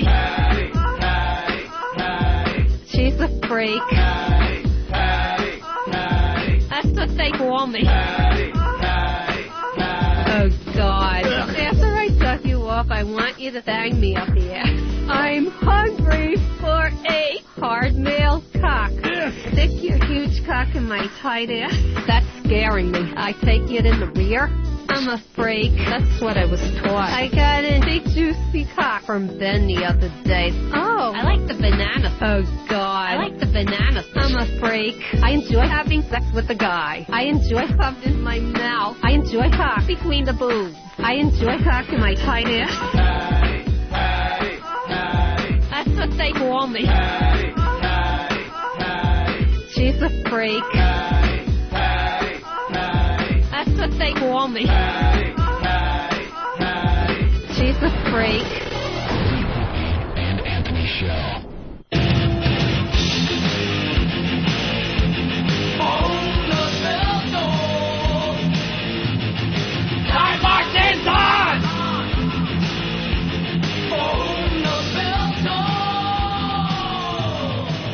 Metallica. Hey, I was reading the latest issue of Rolling Stone magazine, Disturbed, their latest CD. Yeah. I know we're not playing Disturbed right here, but it did really, really well. Very good. The first week of release, it beat out Bon Jovi's Smiley Face record, or Evil Smiley Face record. Right. Actually, a pretty cool logo for the Bon Jovi CD, I think. Yeah? Yeah, everyone has done like the smiley face, but they made it look like, I don't know, like evil smiling, and it just looked a little different. But he's on the edge. But Disturbed still doing it. Jovi. And the article was great. I would love to get those guys on the show one of these days because they just hate all these guys that are wearing their ties and stuff in rock music now. They're going back to wearing like weird like ties and suit jackets. What, like and things. early '80s look? They're trying to like do like I think they're trying to the do knack. There you go. They're trying to do the knack, but they're like the updating knack. the look a little bit. That's one of the trends going on in rock music, and the dude from Disturbed absolutely hates it. Yeah, good. Hates it. You know, he's hardcore. He is. He really is. Israeli or something, right? I know. I think he's from Detroit. He might be Israeli, but someone says from Detroit. Chicago. Chicago, Israel. They will be on the show when they are in New York. Well, that's very cool. Oh, nice. I hope I'm here. Gee whiz. Do you like Disturbed? Yeah, man. They're fucking great. My first walk-on song ever was the fucking Game. Really? First time I ever tried walk-on was the Animals. Ooh. Yeah. Their first album was unbelievable. The second one I just didn't get into just because, I don't know, I was too busy, you know, woe is meing around America, so I didn't listen to a lot of music for a year and a half. And then I came back, and now their third album is out, and I really like it. And they do Land of Confusion by Genesis, which is it's great. You gotta love these Very good bands job. that come up with these covers and make it work. You know, every band does covers, but it's the obvious ones. Who would think Land of Confusion would be a great song for Disturbed? But it just works. Mm-hmm. So we got Jimmy Norton in the studio, and we forgot because we got comfortable that he's going to be leaving us tomorrow. Oh, no. For another 2 weeks. Well, it's only a week really because you guys are away. That's right. So I'm that's only right, missing a week of which is I'm actually glad that there's a vacation. Yeah. And then I'm back for the Halloween that whole week. And you're going to be at the Halloween party, right? Of course. Halloween party. See, here's the problem. We're going to be on the radio next week, and then the week leading up to the Halloween party, which is our big one-year anniversary party, we didn't do much on the actual day. No. They tried to do stuff, Jimmy, you weren't here. It was an embarrassment. And we just wanted to make, like, one thing for the Right. year, and it was too close to the Halloween party to do two, and we're lazy. And they were trying. All of a sudden, Dee Schneider calls us to wish us a one-year anniversary on XM. He doesn't give a fuck. And he's not even part of the show, really, so it's like, well, thanks, Dee. Obviously, someone told him to call, which is so embarrassing, because you know he has no... People pound you over the Schneider thing. Dee Schneider? Snyder? Snyder. D. Snyder. D. Snyder. All right, another word I'll work on. Let me write that down. I almost got the but and the put thing. I don't think people want you to repair that, though. No, it's cute. Kind of like the No, but. I hate that one. Part of That you. one I can't handle. The The other people ones, enjoy the but. when I listen to the replay and I listen to some of the things I mispronounce, I'm okay with. But when I hear myself go what, what, It really is like drippy water. it's awful.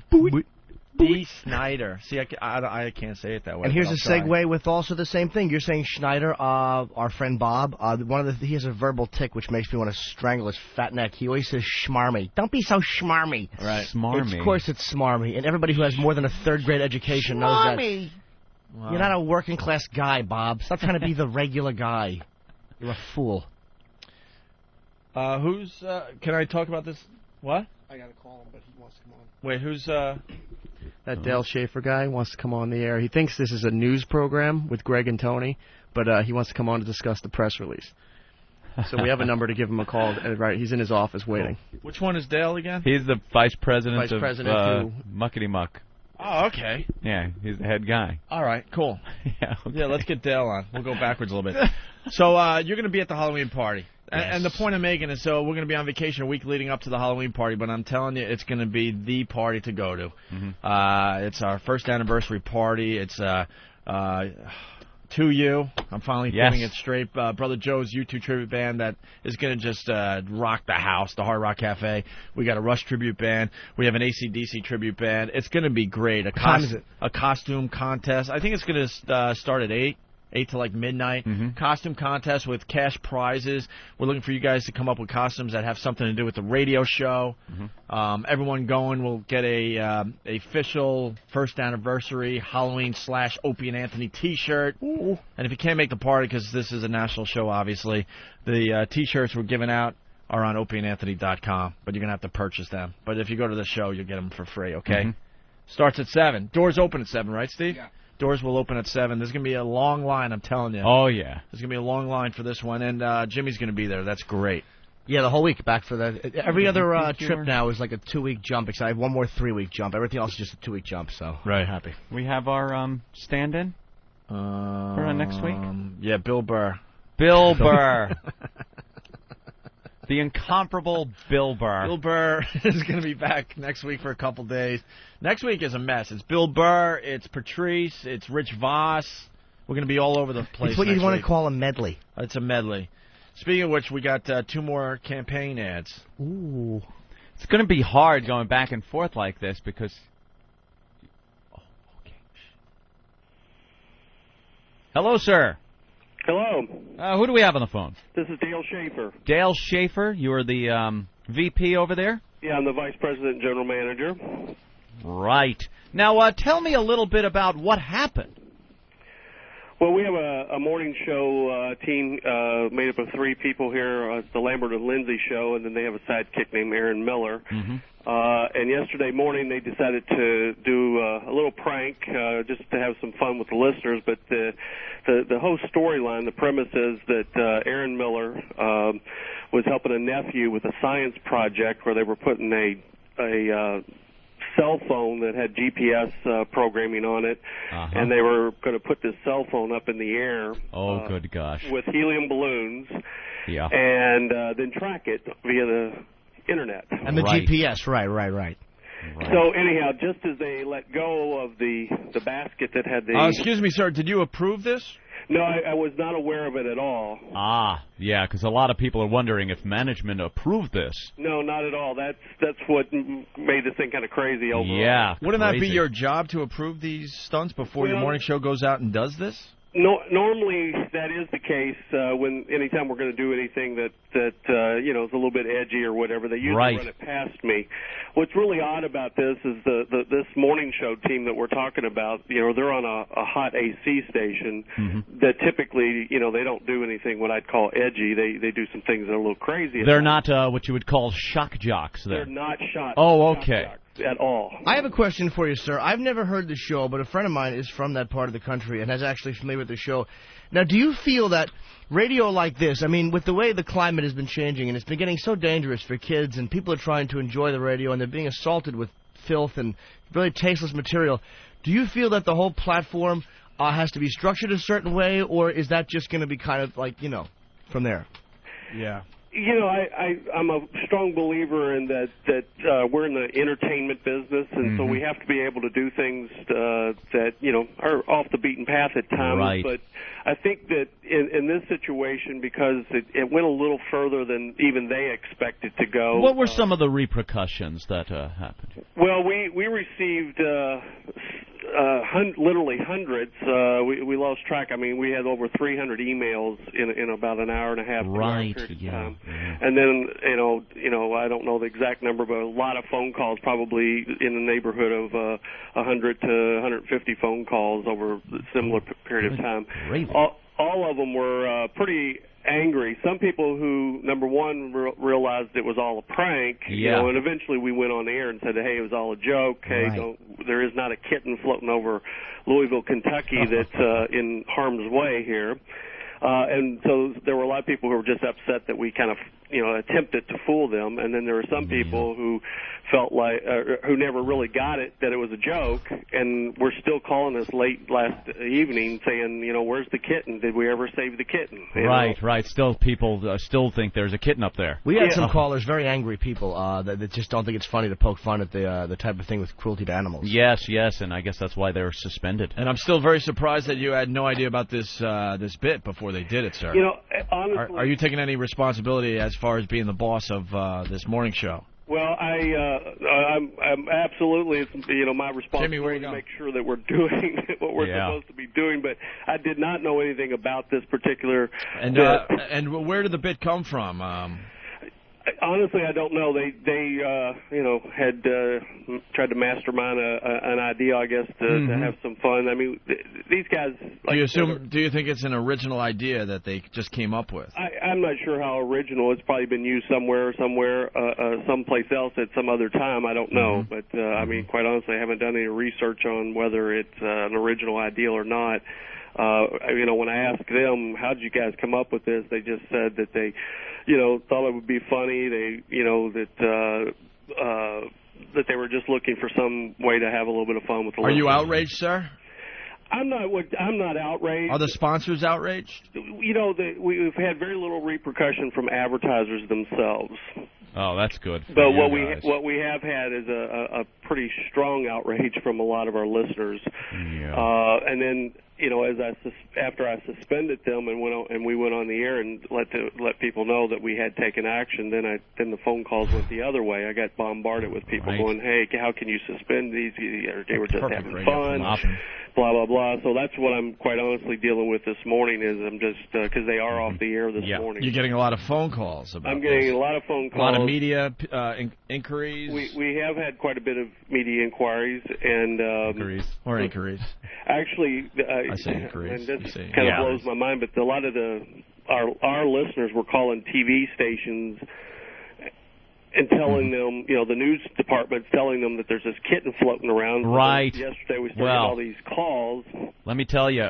Let's open up our phone line. Actually, Steve from Yellowstone is here and wants to ask you a couple of questions, sir. Sure. Steve, you're on with Dale Schaefer. Hello.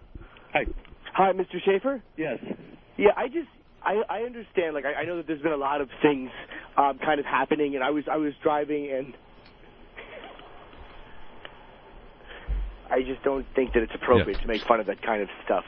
But I don't want to seem like a stick in the mud. But why would they make fun of the animals being injured like that? When I was in my hybrid, I heard that the stunt got very out of hand. Well, first off, in the whole bit, the whole joke. Kitten rape is funny. Ramon! Lindsay looks like a tranny. Or Lambert, whichever one of them is the hole. Ramon! Bring me a chick with a dick.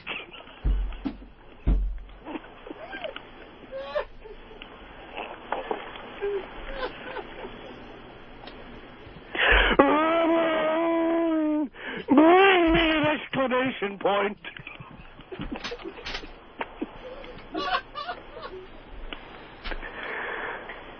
Ramon!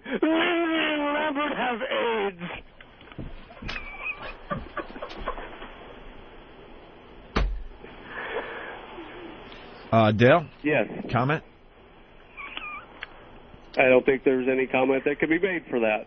Yeah, that's obviously a prank call. I'm sorry about that, sir. That's all right. Thank you, Steve. Steve from Yellowstone.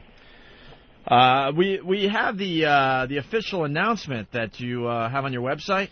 Yes. And we're very disturbed because as part of the announcement, you got an actual little kitten in a basket. Seems like it makes light of the whole thing. You're light of the whole hoax. Well, that was the picture that they were using as a part of the whole joke when it was all going on, that they were saying we've got a picture of the kitten on the website. Uh-huh. And so we chose to leave that up there and explain it with the comment that I made that indeed it was a joke. Yeah. It sounds I don't know. It sounds like this bit has been done in many markets across America. And it may have been. As I said, I did not look into it. It's just that it happened here in Louisville. We've addressed it here, appropriately as we feel like to try to put this thing to bed. Who's filling in now for George, Linda, and Aaron? Well, this morning we're just playing music and doing our normal features and everything, and it's all being done by board op. What are some of the normal features? You do a shoes day or something like that? Yeah, there's Tuesday a and large purse number, day. Entertainment type features and things like that. I don't think there's any need to get into all this. Yeah, specifics. okay. No, we're just trying to figure out what kind of show. What kind of station or show. Trying to figure out if it is a shock jock type of show. No, when are the hosts? A shock jock show. Okay. It's what I would call a family friendly full service morning show. Well, that's good. All right, and when will the morning team be returning? Well, at this point, we've got a meeting set with them a little bit later this morning, and to talk with them, and we'll go from there. All right. I'm assuming maybe a week? Probably. Probably a week? Yes. All right. Let's say hi to Danny, and what's W-Town? Hello? Danny?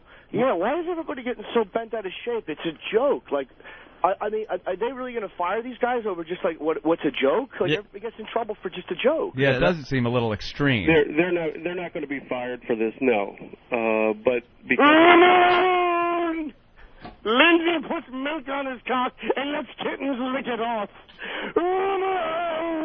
Bring me a station manager who isn't a faggot. Kentucky is full of incest survivors. Ramon, your morning show sucks dick.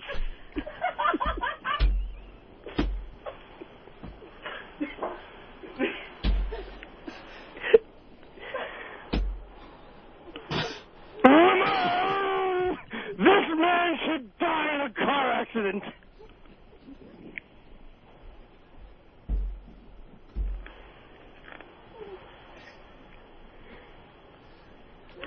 Good gosh, can we get a screener that actually does his job? Jesus. All right. Thank you. Dale Schaefer takes it in the ass. Could you please hang up on this gentleman? I'm running out of shit to say.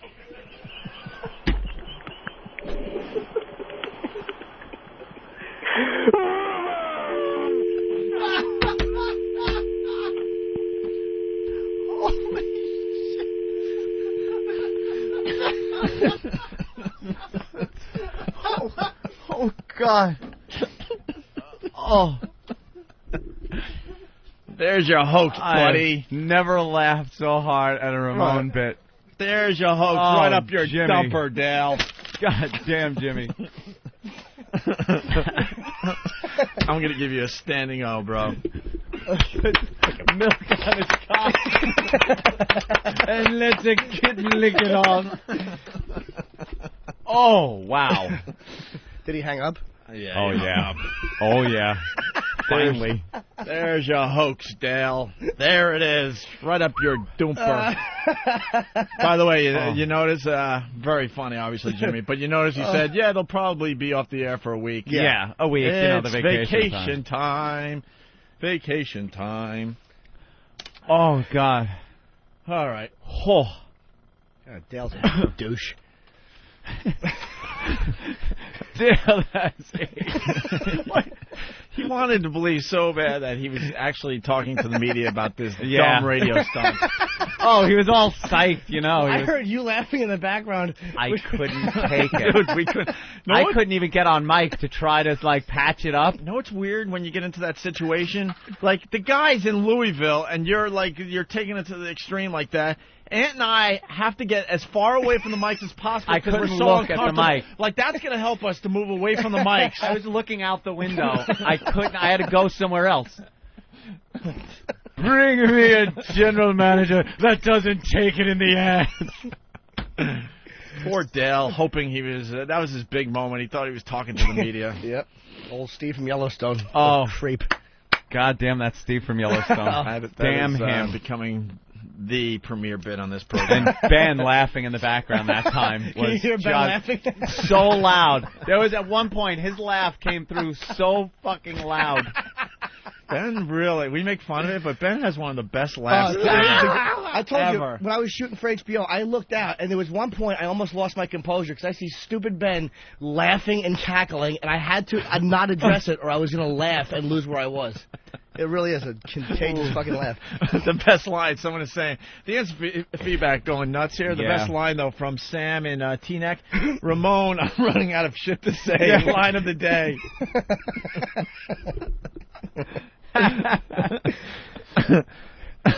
That poor son of a bitch thought he was talking to the news. Yeah. Talking to people that really cared about his little bit.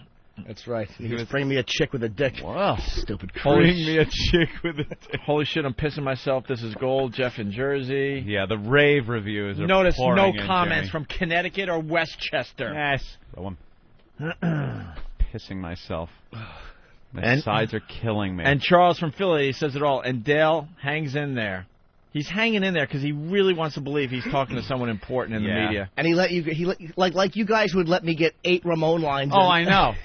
Like, what are we running here? Can someone hang up on him? We can't even hang the phones up. Yeah. Oh, someone hang up on Ramon. Wow. This is just becoming one of those goofy Friday shows, and I love it. Absolutely. Very good. Very good, Jimmy. Oh, wow. It was funny when you said, "Where you going, Jimmy?" That really made me laugh. And you were setting it up. Of course. You gotta, Where are you going, Jimmy? You want the listeners at home to go, oh, no, here it comes. That made me laugh. Here it comes. Kill a kitten, sure. See, That's Eric? a good one. Look how it ties in. See, it's boring when we point out when Eric is doing a good job, but here you go. Here you go. Eric doing a good job. Hawk is on fire. He says, play Kill a Kitten going into break. It's perfect after that bit. Mm-hmm. Absolutely. That's my new crutch word, by the way. Absolutely. It's a good word. Thank you. Lovely. Stephen Lynch, one of our pals. It's a sing-along, too, so everybody feel free to join in. Follow the bouncing bulls.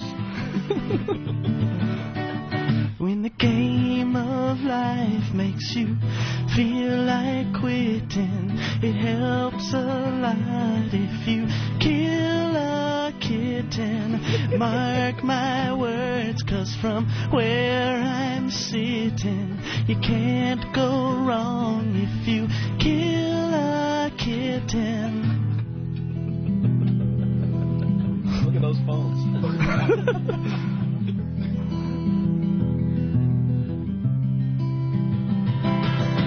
There's no crime that you'll be committing. I know the law. You can, everybody, kill a kitten. And if you need yarn for that scarf you're knitting, you'll get plenty when you kill a kitten.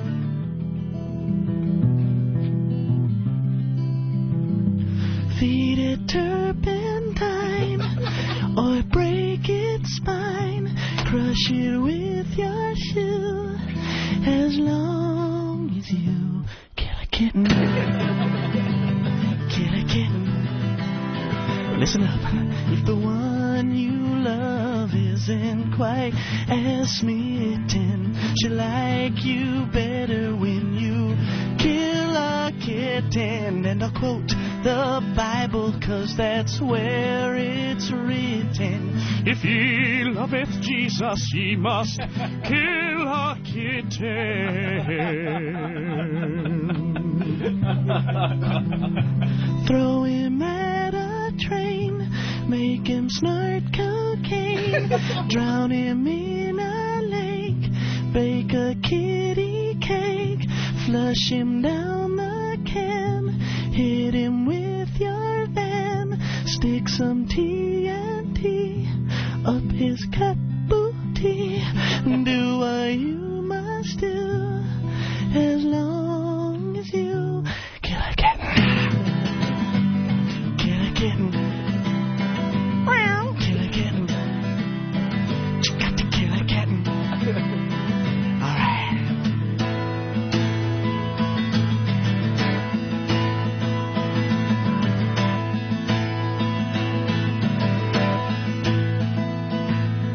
Killing kittens isn't easy, and if the thought makes you feel queasy, grab a pitchfork from the shed and kill a puppy dog instead.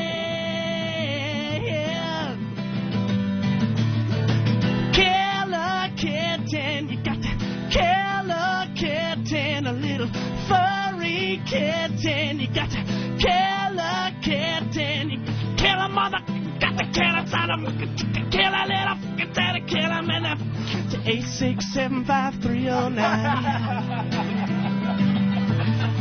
8675309. Stephen Lynch, everyone. Next time on a very special Everybody Loves Raymond, Ray goes to the doctor. Ray, would you like to see your test results? Yeah.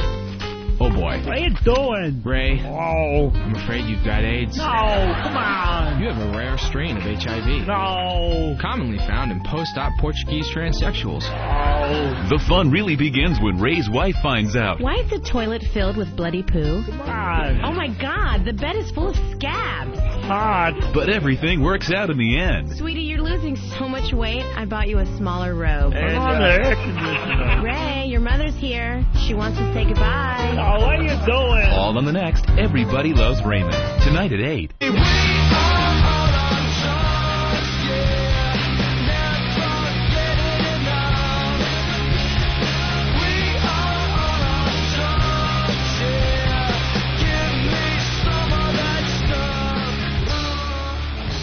Happy birthday, Jimmy. Thank you, Walt Baby. I will acknowledge your birthday now. Especially after that last bit. I thought you forgot.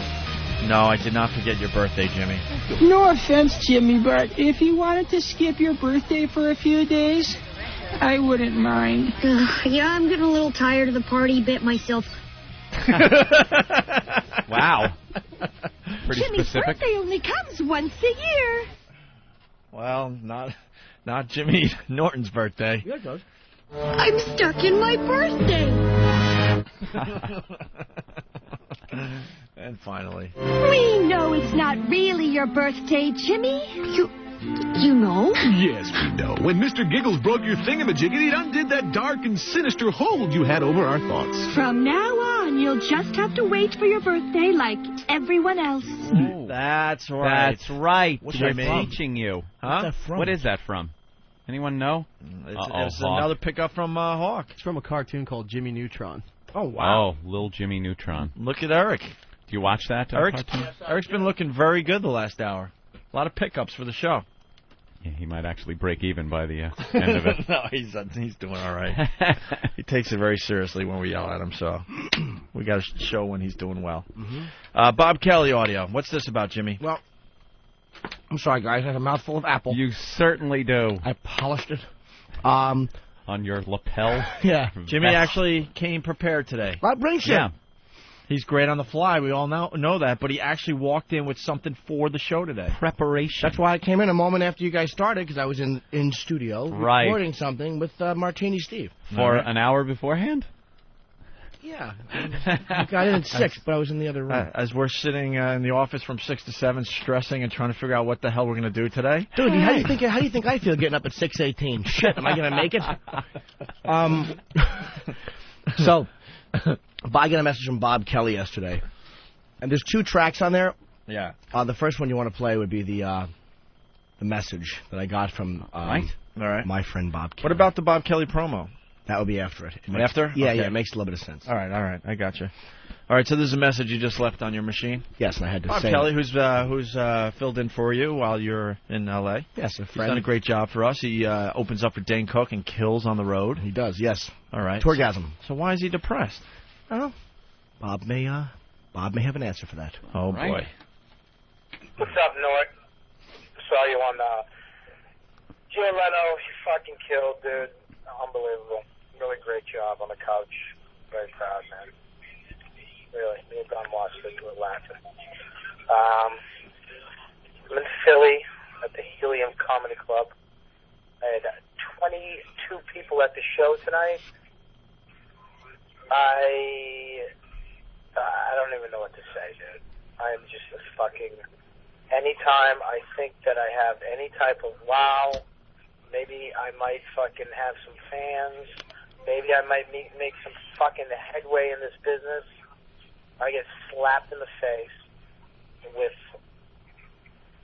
the reality that nobody knows me. Nobody fucking knows who I am. And I'm up there for 22 people doing a fucking show. Ugh.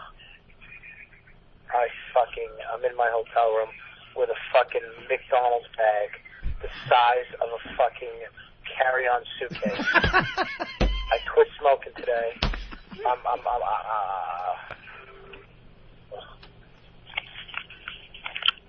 And that's it? Yeah.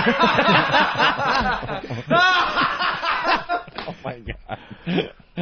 Well, perhaps there'd be more than 22 people, you idiot, if you gave out where the Helium Comedy Club was, you jackass. Well, that's why I wanted to play the promo after, because there's a reason why Stupid had 22 people What in the club. Yeah, he's all depressed. How about thinking out what you say on a promo? Yeah, walk through this a little bit. He sees Jim Norton on the Tonight Show with Jay Leno killing, and then he goes to this club, and 22 people are there. 22 people. And he's been killing on our show. He kills for Dane Cook, and he does a promo that ran on our show for well over a week.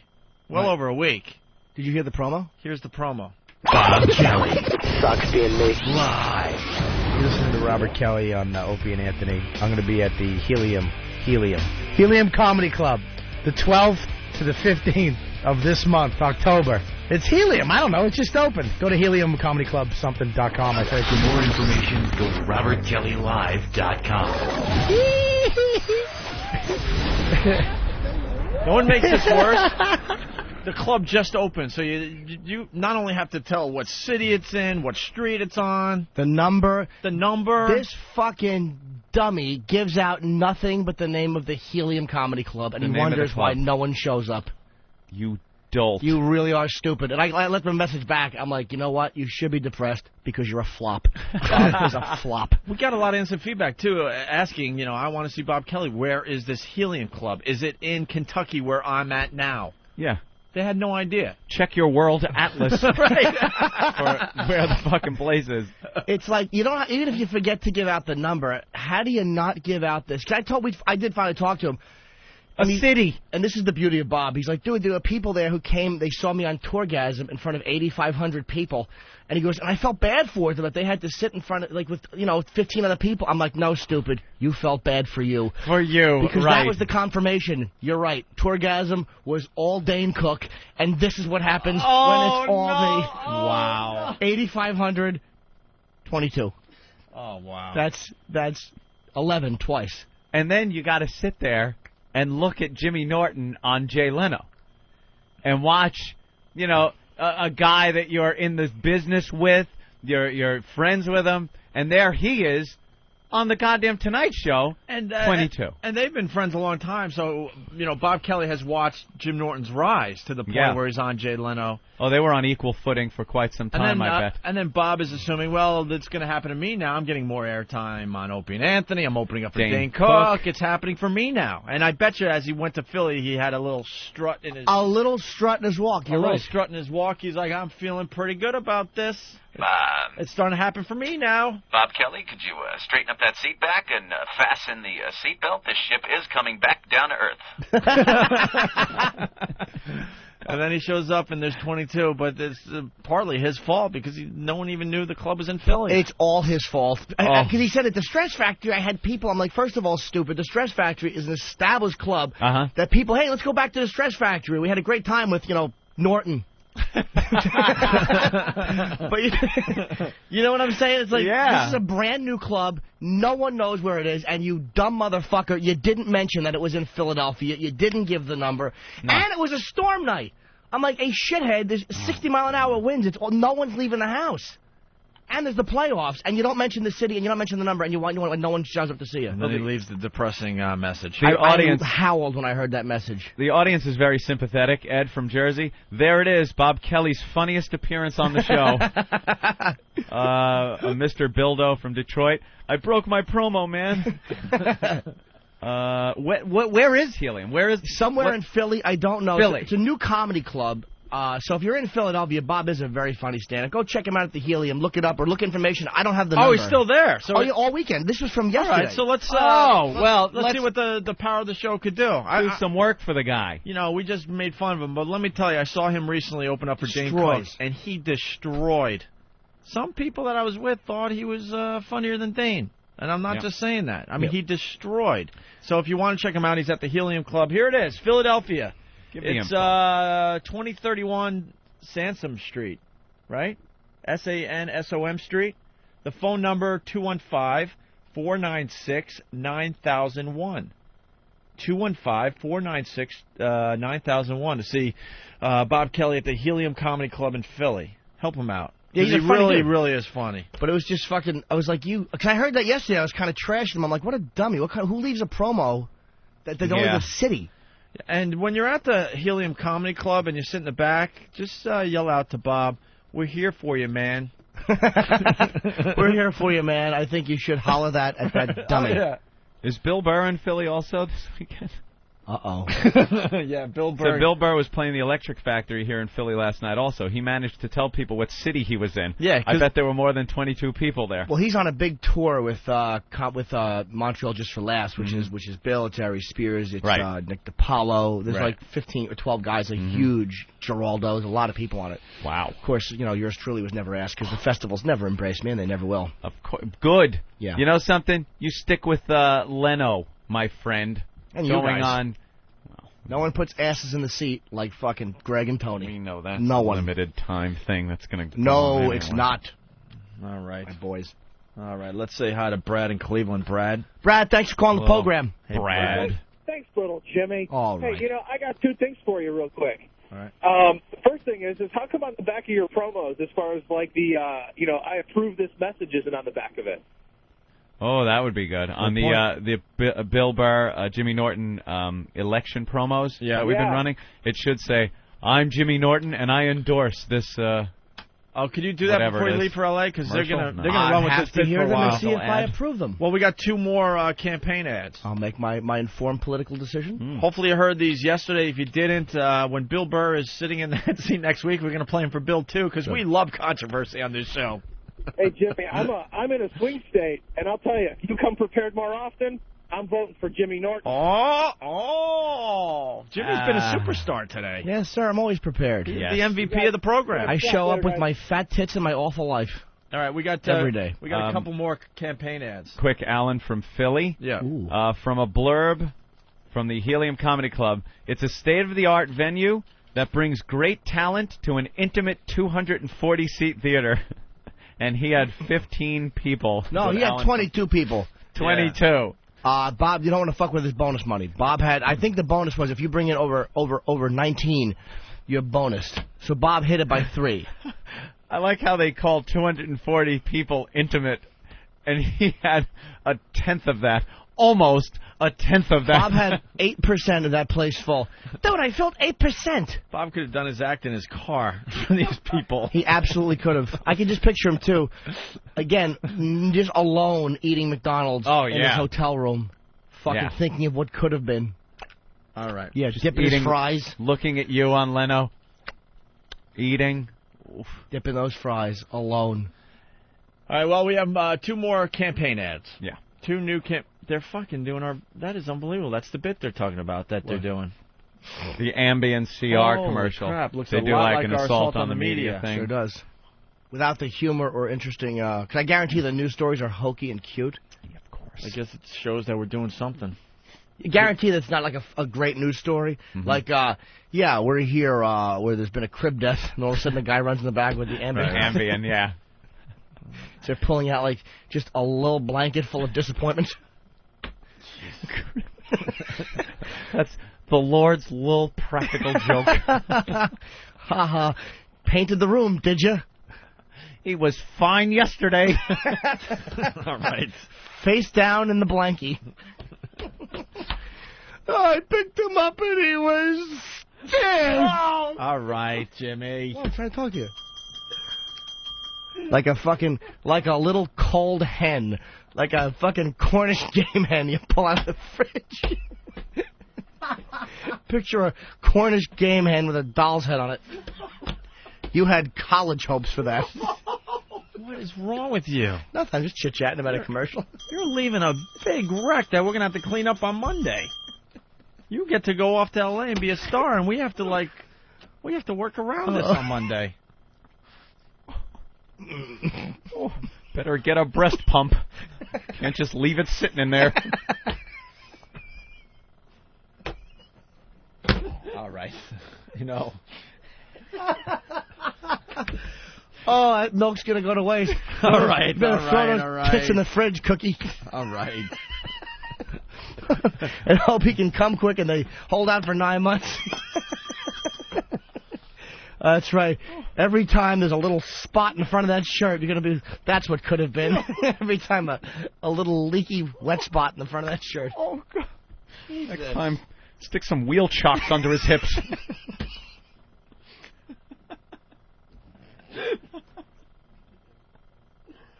Uh-oh.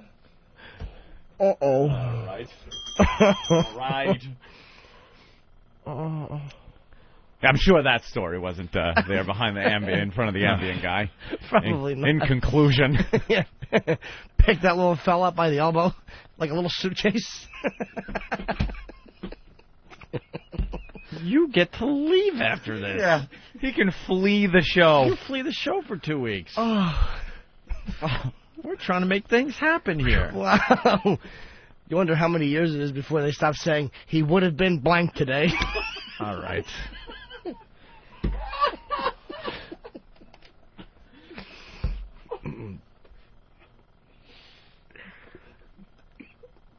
We got Bill Burr and Jimmy Norton campaign ads. Pat from Munaki. A bag full of better luck next time.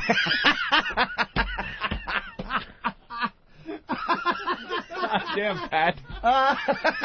Too funny to be you. That's funny. Horrible. Oh, you don't... No. Leave the stretcher in. We'll carry this one out. All right. In summation. Yeah. That's not the story you would see on that Ambien commercial.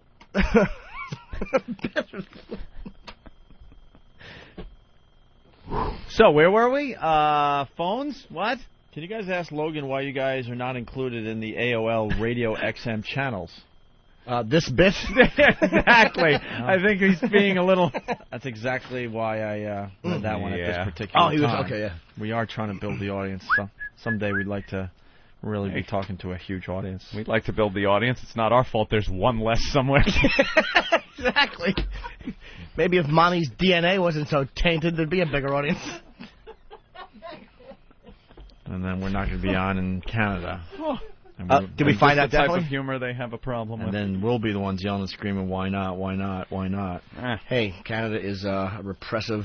It's a very big market. happened? It certainly is. I'd love to do It's it. a massive market. They're repressive. So we're not going to be on XM Canada. Or, Are you sure? Or AOL Radio. Oh, AOL will have us. Well, supposedly we're not on it.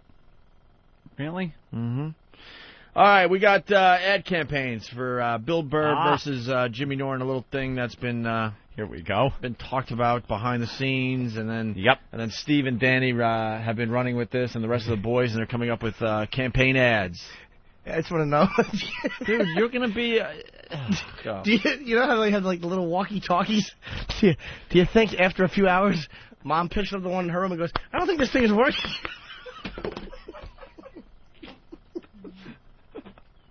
Oh, you hear it from the other room. Bling, ding, bling, ding, ding, ding, ding, bling, ding, bling, bling, ding, ding, ding. Or just the sound of the humidifier.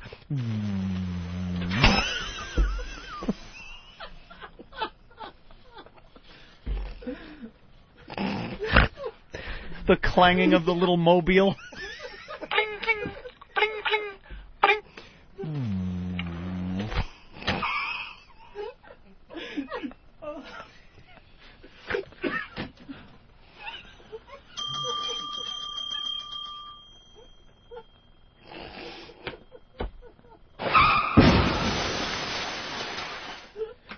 See, this is the kind of material that never happens when Billy's here.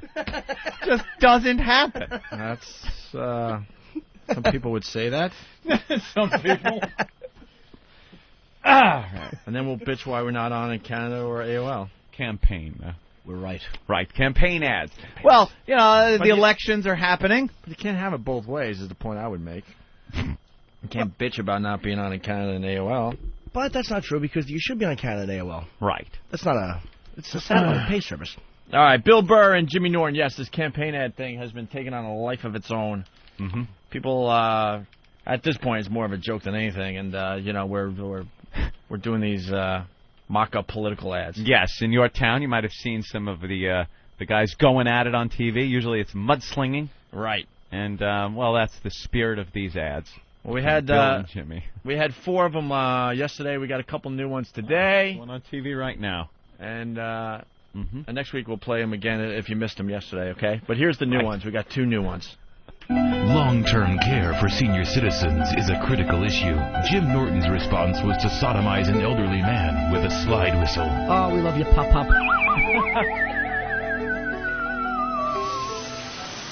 Bill Burr uses a well-lubricated penny whistle. Caring, sensitive, redhead. Bill Burr for Third Mic. Paid for by the fans of Bill Burr.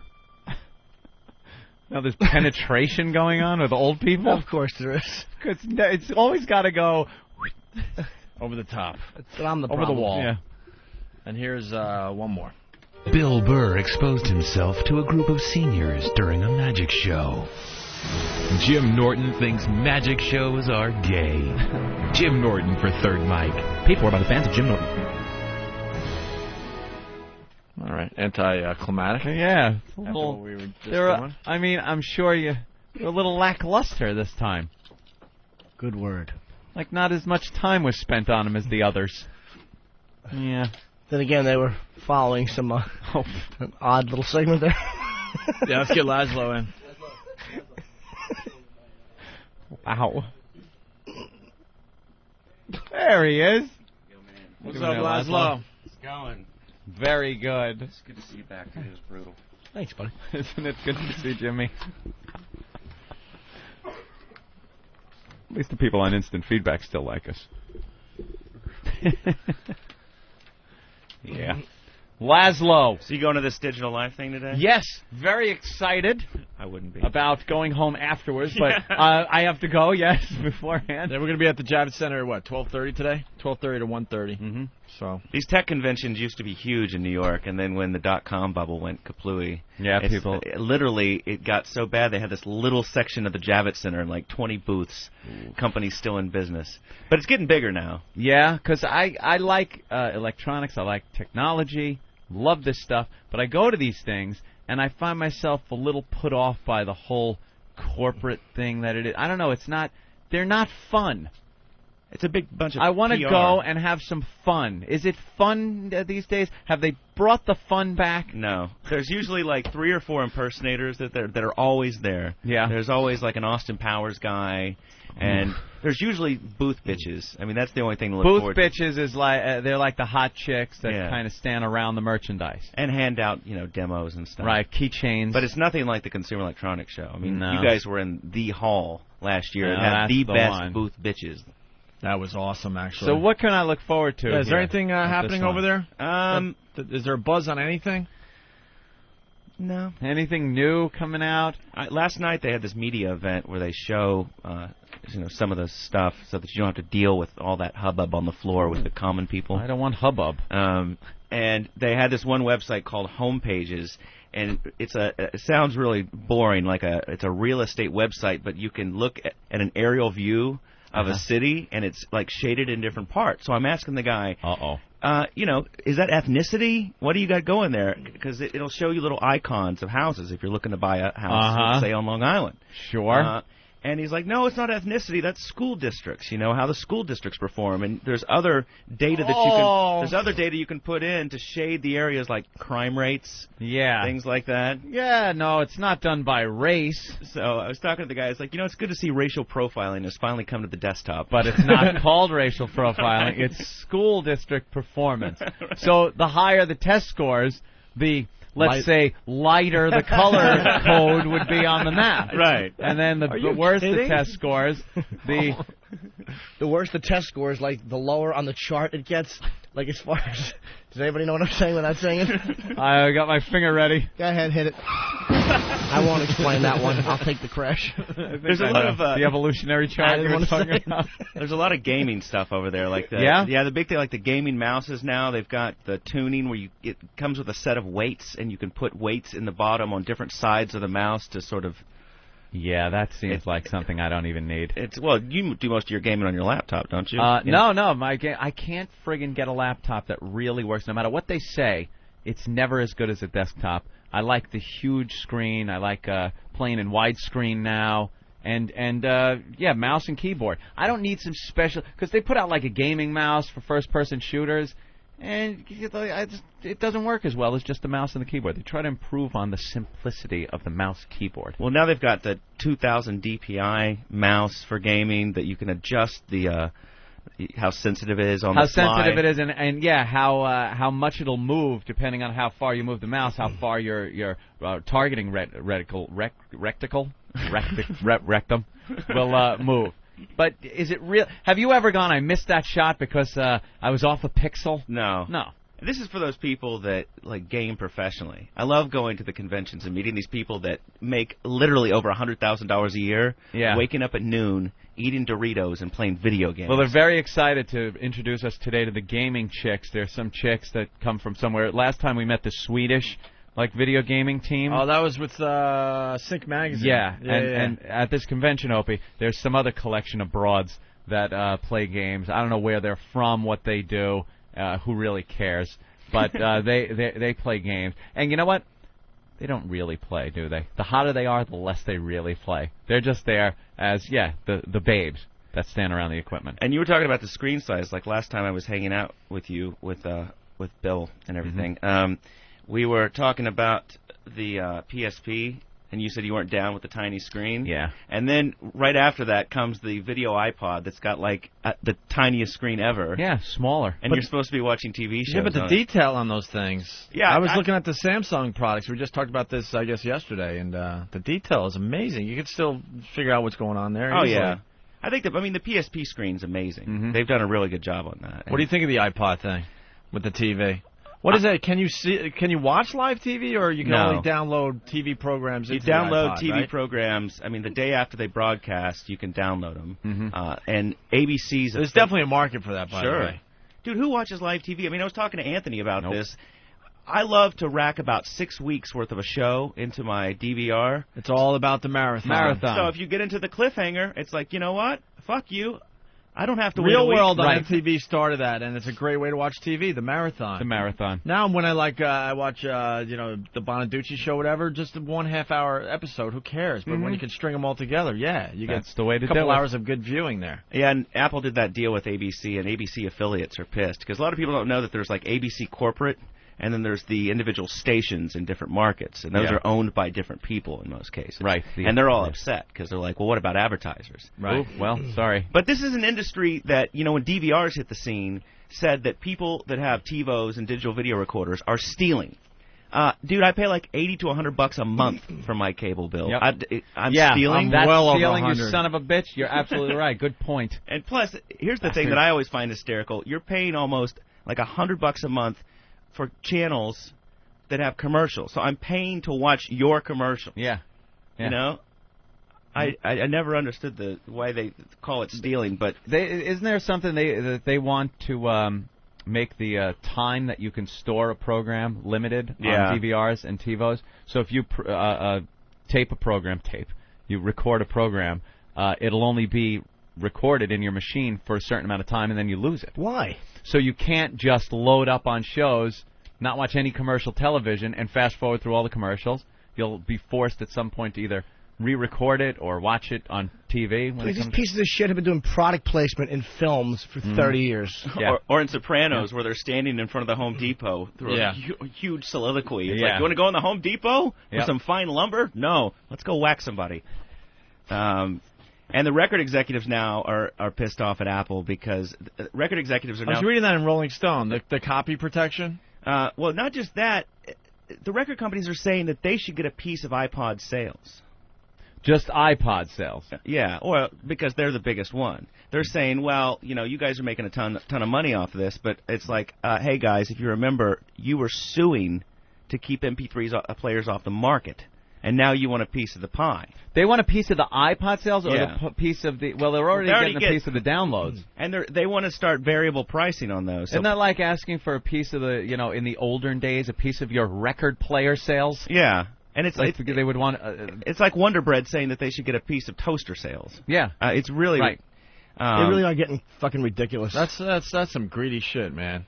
Because of this new technology, I think people are being turned on to a lot more music than they were. Sure. Well, and the record companies have been cut out of the distribution chain. Mm-hmm. Really, I mean, who needs to print a CD and get it shipped to record stores? Yeah, you don't need a hard copy of anything anymore. I was in Blockbuster the other day just looking around going, man, this is going to be... That place is obsolete. I was going to say, this is going to be so gone in another year or two. Because, I have so many choices for movies on my cable already, and the latest releases for the most part, and the pay-per-view and all that. I'm like, why are people still going to Blockbuster? Yeah. In another year or two, you got to think that all the movies are just going to be available on the cable. And on demand. Right, because it's heading that way. Each station has, like HBO, Showtime has their movies on demand, obviously, and there's a lot to choose from already.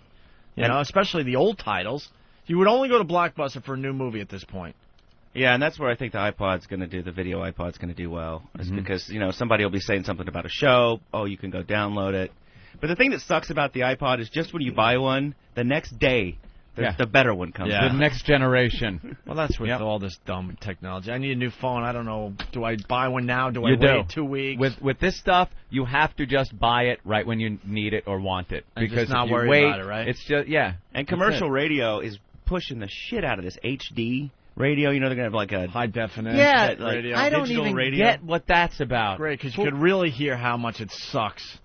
Yeah, high definition radio. That's like the last selling point regular radio has. They're kind of, we got high definition radio. When they start talking about that shit, they're just basically saying, look, we don't have anything to offer. We don't have any real programming. No content. Yeah, but it'll sound good. Hear 19 minutes of commercial in and spectacular clarity. And if I'm going to buy a new radio, I'm going to buy a MiFi. Yeah.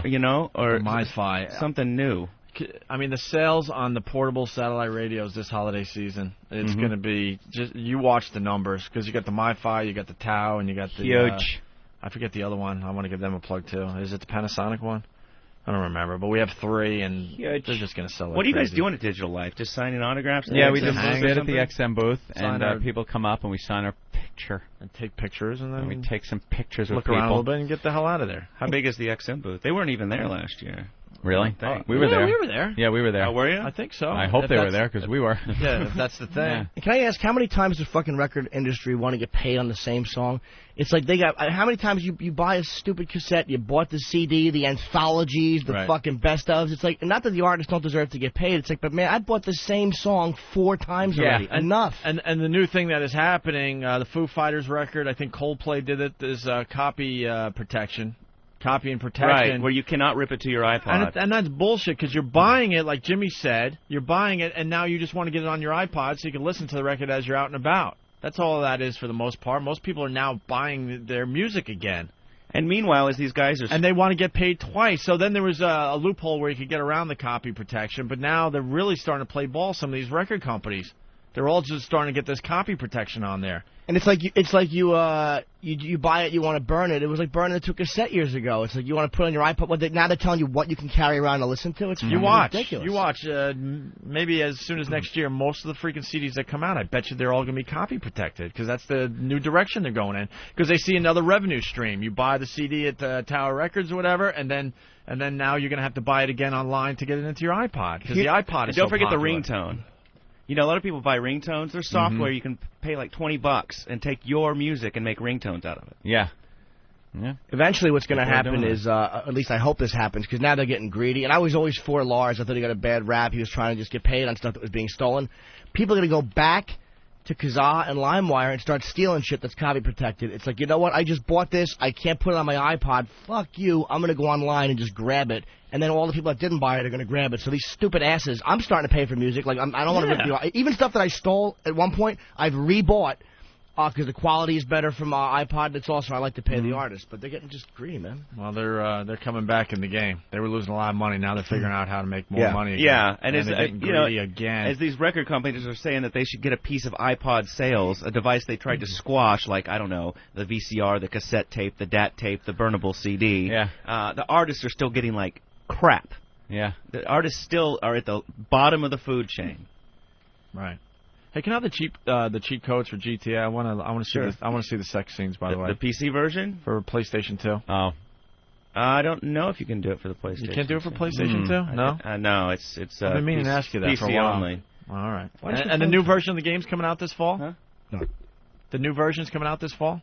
GTA? GTA PS for PSP comes out. But I mean all the ones they took out of the stores. They're oh, yeah, that's already back out. Oh, they're back on the shelves, all cleaned up? They took that all code nice out and that was on the cutting room floor, and somebody put it back together again. Great. All right. But yeah, GTA there's a new title for the PSP that comes out later this month. Okay, hold on a second. Patrice O'Neill overslept, and we're trying to do him a favor today. Patrice. Hello. You overslept? Who's this? Oh, wow, Patrice. Yo. What's up? I'm sorry, man. Hey, listen, I apologize, dude. I mean, y'all was doing me a favor. I just wanted to come in and, I bought a new alarm clock, dude, that plays like ocean waves instead of like buzzing or whatever. Yeah. And I've been, like, I don't know, dude. I slept like, you get into that fucked up coma sleep, dude. My eyes woke up at 10 and I was jumping up. It plays ocean waves. What did you dream that you were washed up? And they were people were trying to throw water on you. Is that Jimmy? Yeah, it's Jimmy. Certainly is. Wide awake. I'm too tired to tell you ain't shit, but I got enough energy. Well, dream it. Go back to sleep. I saw you on Leno. I thought Jimmy was fantastic on the couch. Am I able to say that? Yes. Yes. I thought Jimmy was excellent on the couch. I really did, Jimmy. You and your dumb acting skills, they were pretty good. Thank you. You was, but one day, that cute, mushy pervert thing that you got going on, I really hope one of these actresses slap the shit out of you. So do I. It would make every entertainment show. And it's not a cute, mushy pervert thing. It's my awful life. I just hope she slaps you and all the entire left side of your face just spreads out like one of those cartoons. Right now. Good. Never mind, fellas. I ain't saying shit. I'm sorry. I'm fucking so tired, man. Get back to that Sharper Image catalog. Were you up all night fucking some poor girl who just wants to be held on a dildo swing? No, I'm in love with my girl now. I told you, dude. I don't cheat no more and shit. Okay. I'm in love. I'm trying to do right. Even though that chair, boy, we did have a good time. I almost came inside of it. Is that for the first time? The Liberator, yeah. The sex couch. You're loving the Liberator, right? Oh, the Liberator is. I'm not even bullshitting, man. It almost. It's like I almost came. I never almost come in. I always pull out and try to violate a civil rights. Just spray it down a little bit. And Hey, is she on the pill or no? What? Is she on the pill? Nah, she wants to get married and have kids with me, man. So I gotta always control my destiny. You know what I mean? I always gotta do it porn style, but sometimes I get into it. It feels so good. I just here's how disconnected I am. Sometimes it's like while I'm doing it, I'm arguing with myself. Like, look, man, you're 35. Maybe you should have a kid. Maybe you should. Nah, fuck it. And then, like, right now, the evil is the dark side is winning most of the time. Where it's like, you know what? Pull out, nigga, get her. And it's like I go in between. All right. I love this girl, I'm going to get her pregnant, or I'm going to get it all over her face. And getting it on her face is winning, but it's, I'm becoming less disgusted, you know what I mean? Sometimes I just do it on a shoulder blade, or, I love her so much, I'm going to put it on her hip. Slowly working your way down to the womb? Yeah, slowly, like, getting connected to, like, trying to have a kid. And I think I might... Oh, my God, he's going to be a father within the year. Yeah. Holy crap. You're not emotionally built to be a father. Every time you make money, you buy watches and then you're broke. You're not prepared emotionally to give to a child. I really am an ass. I really am a dick when it comes to that kind of shit, man.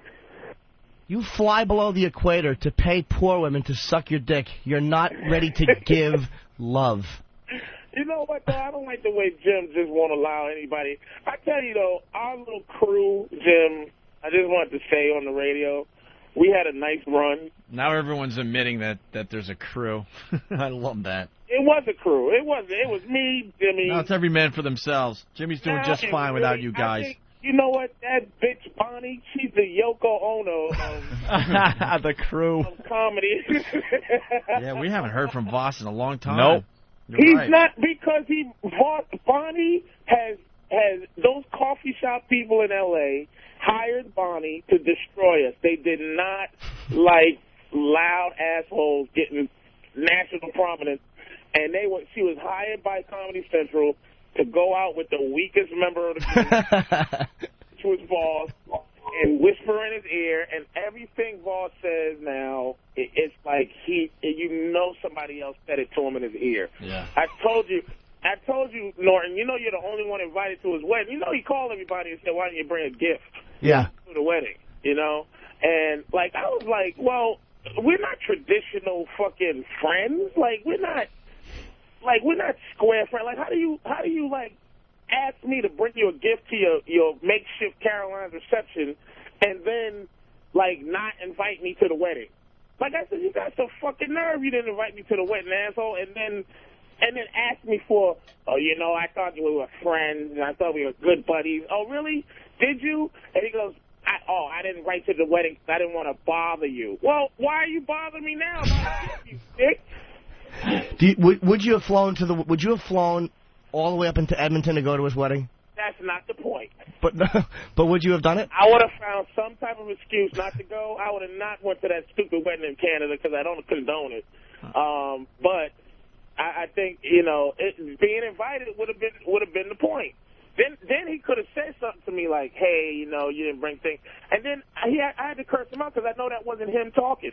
As soon as he got on the phone, he goes, hey, everybody, no, to me, he goes, I know you're going to trash me for this, and I don't want you to trash me, but I'm going to get it off my chest.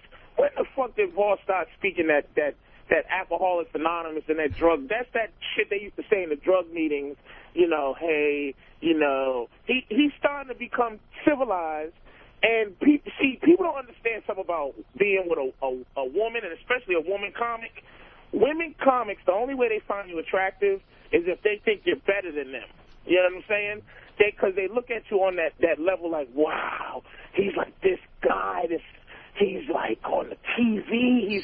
But once they look at you like an idiot, they dump you hardcore, man. So it's like Bonnie no longer looks at Voss. Okay, terrific. Hello? Yeah. Go ahead. You don't think she respects him? No. I'm sorry. I missed what you said, Anthony, man. I didn't say anything. Oh, I'm sorry. I'm reading instant feedback, and you're really losing momentum. Yeah, Jay from Philly. Wow, a black guy missing work. Who saw that one coming? Things are turning. Did Opie say boring? I didn't say boring to you, no, sir. No, you didn't say boring. Hey, Patrice, there was a reason why you were coming in today. What was that reason? Oh, dumb.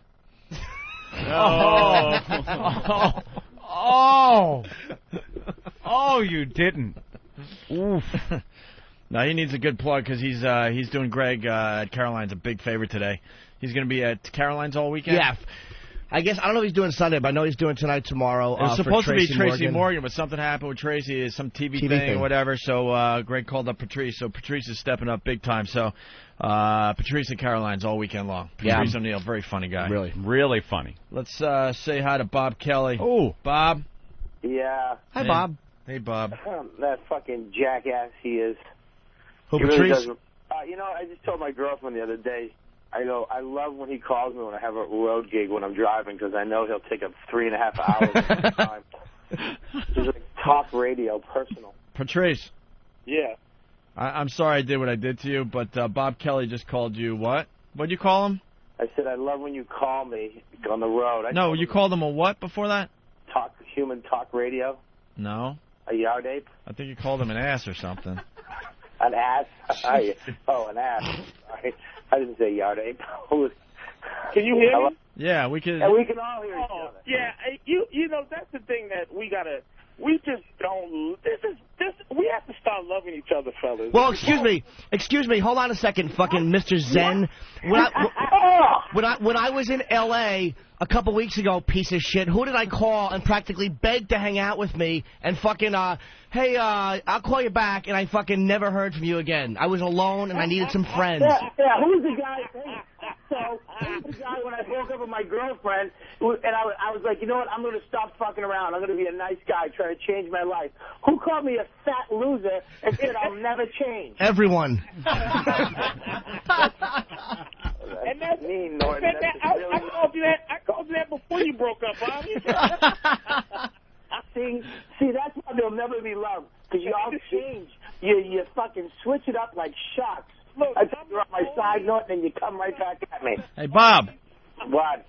How many people were at the Helium Comedy Club? Last night. Oh, last night. That were there to see me? Yeah. Well, there was 5, but one of them got food poisoning during my set in the middle of my act and had to leave with the 2 other friends, so it wound up being 2. So which one of your jokes did he eat? That's why. What she said. Oh, out of the park. But Bob, as you said, food poisoning during your act, everyone's going. How do I tie this in to hurt you with it? You really are a piece of shit.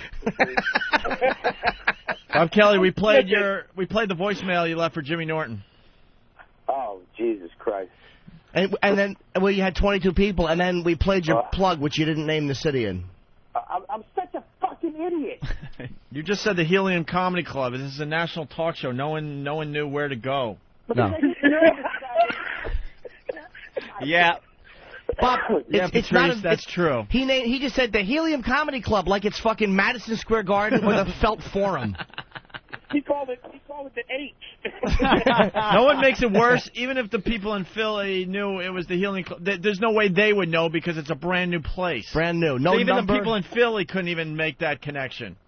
Well, I get nervous in the room with Steve. Well, gotta give him that. Fast. And I suck. Dude, you got to give the number out too. How are you gonna give the number out? I fucking don't know how to do this shit. That's why radio the guy. thing. It's like Norton, man. Opie, thank you for making Norton into like a showbiz person. Because I know that what he just said to Bobby, dude, you got to do this and this. You said that to him when he was fucking an idiot. You just got successful last week, Norton. But stop acting like you've been there and done that. You fucking loser. Listen, you don't have to be on the cover of Entertainment Weekly to know to give out a fucking phone number during a plug. This is not inside information that when you're plugging a gig, you mention the number or the city. It is weird when you're like an innate loser. I'm the same way. I hate plugging stuff. Like, look, man, I hate plugging shit. I'm not an at it. I'm the dumbest plug. Like, I've missed 6 plugs since I've been on Opie's show, and it's like, he goes, hey, so where you going to be? I'm like, and then it's like, sorry, the show's over. I'm like, oh, shit. I just But that's intentional, dummy. Say that again? They do that intentionally. No, we don't. We actually, no, in the end, we appreciate what you guys do for us, and we want to get the plugs in. That's when we get down to serious business. Yeah, we give you... All the other shit, we'll smash each other, but we know the end game is to get people in the seats for you guys because you help us out.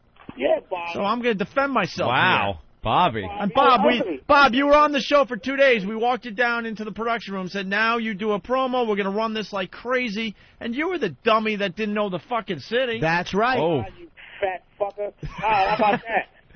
How about that, fat ass? Huh? Hey, no. Good one. Good one, Opie. No. Opie, Anthony. Hey, why don't you jump in, Anthony? Because I'm hanging out the fucking window right now. I was just, I'm kind of agreeing with the fact that you should have at least put the hemisphere that the club was in. Something there. Dude, the helium, it's above the equator. Yeah. No shit. Give us a latitude and longitude parallel. Yeah, that's one thing I won't accept. We're friends with all you guys, and in the end, we do want to, help you guys out as much as we can. Yeah, it's not our problem to sit there and tell you ask you where you're gonna be every 5 minutes. So you got to work it in. Yeah. You're right, but all of a sudden, look, nobody I know in terms of comics, running down the trickling down theory. Nobody's that great. Like.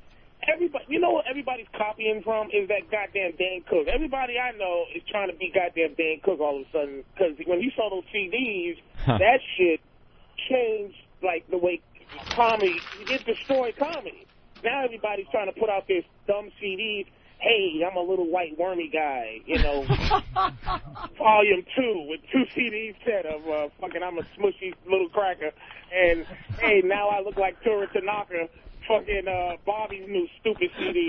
Everybody's trying to push a CD and be a plugger and be a this and that.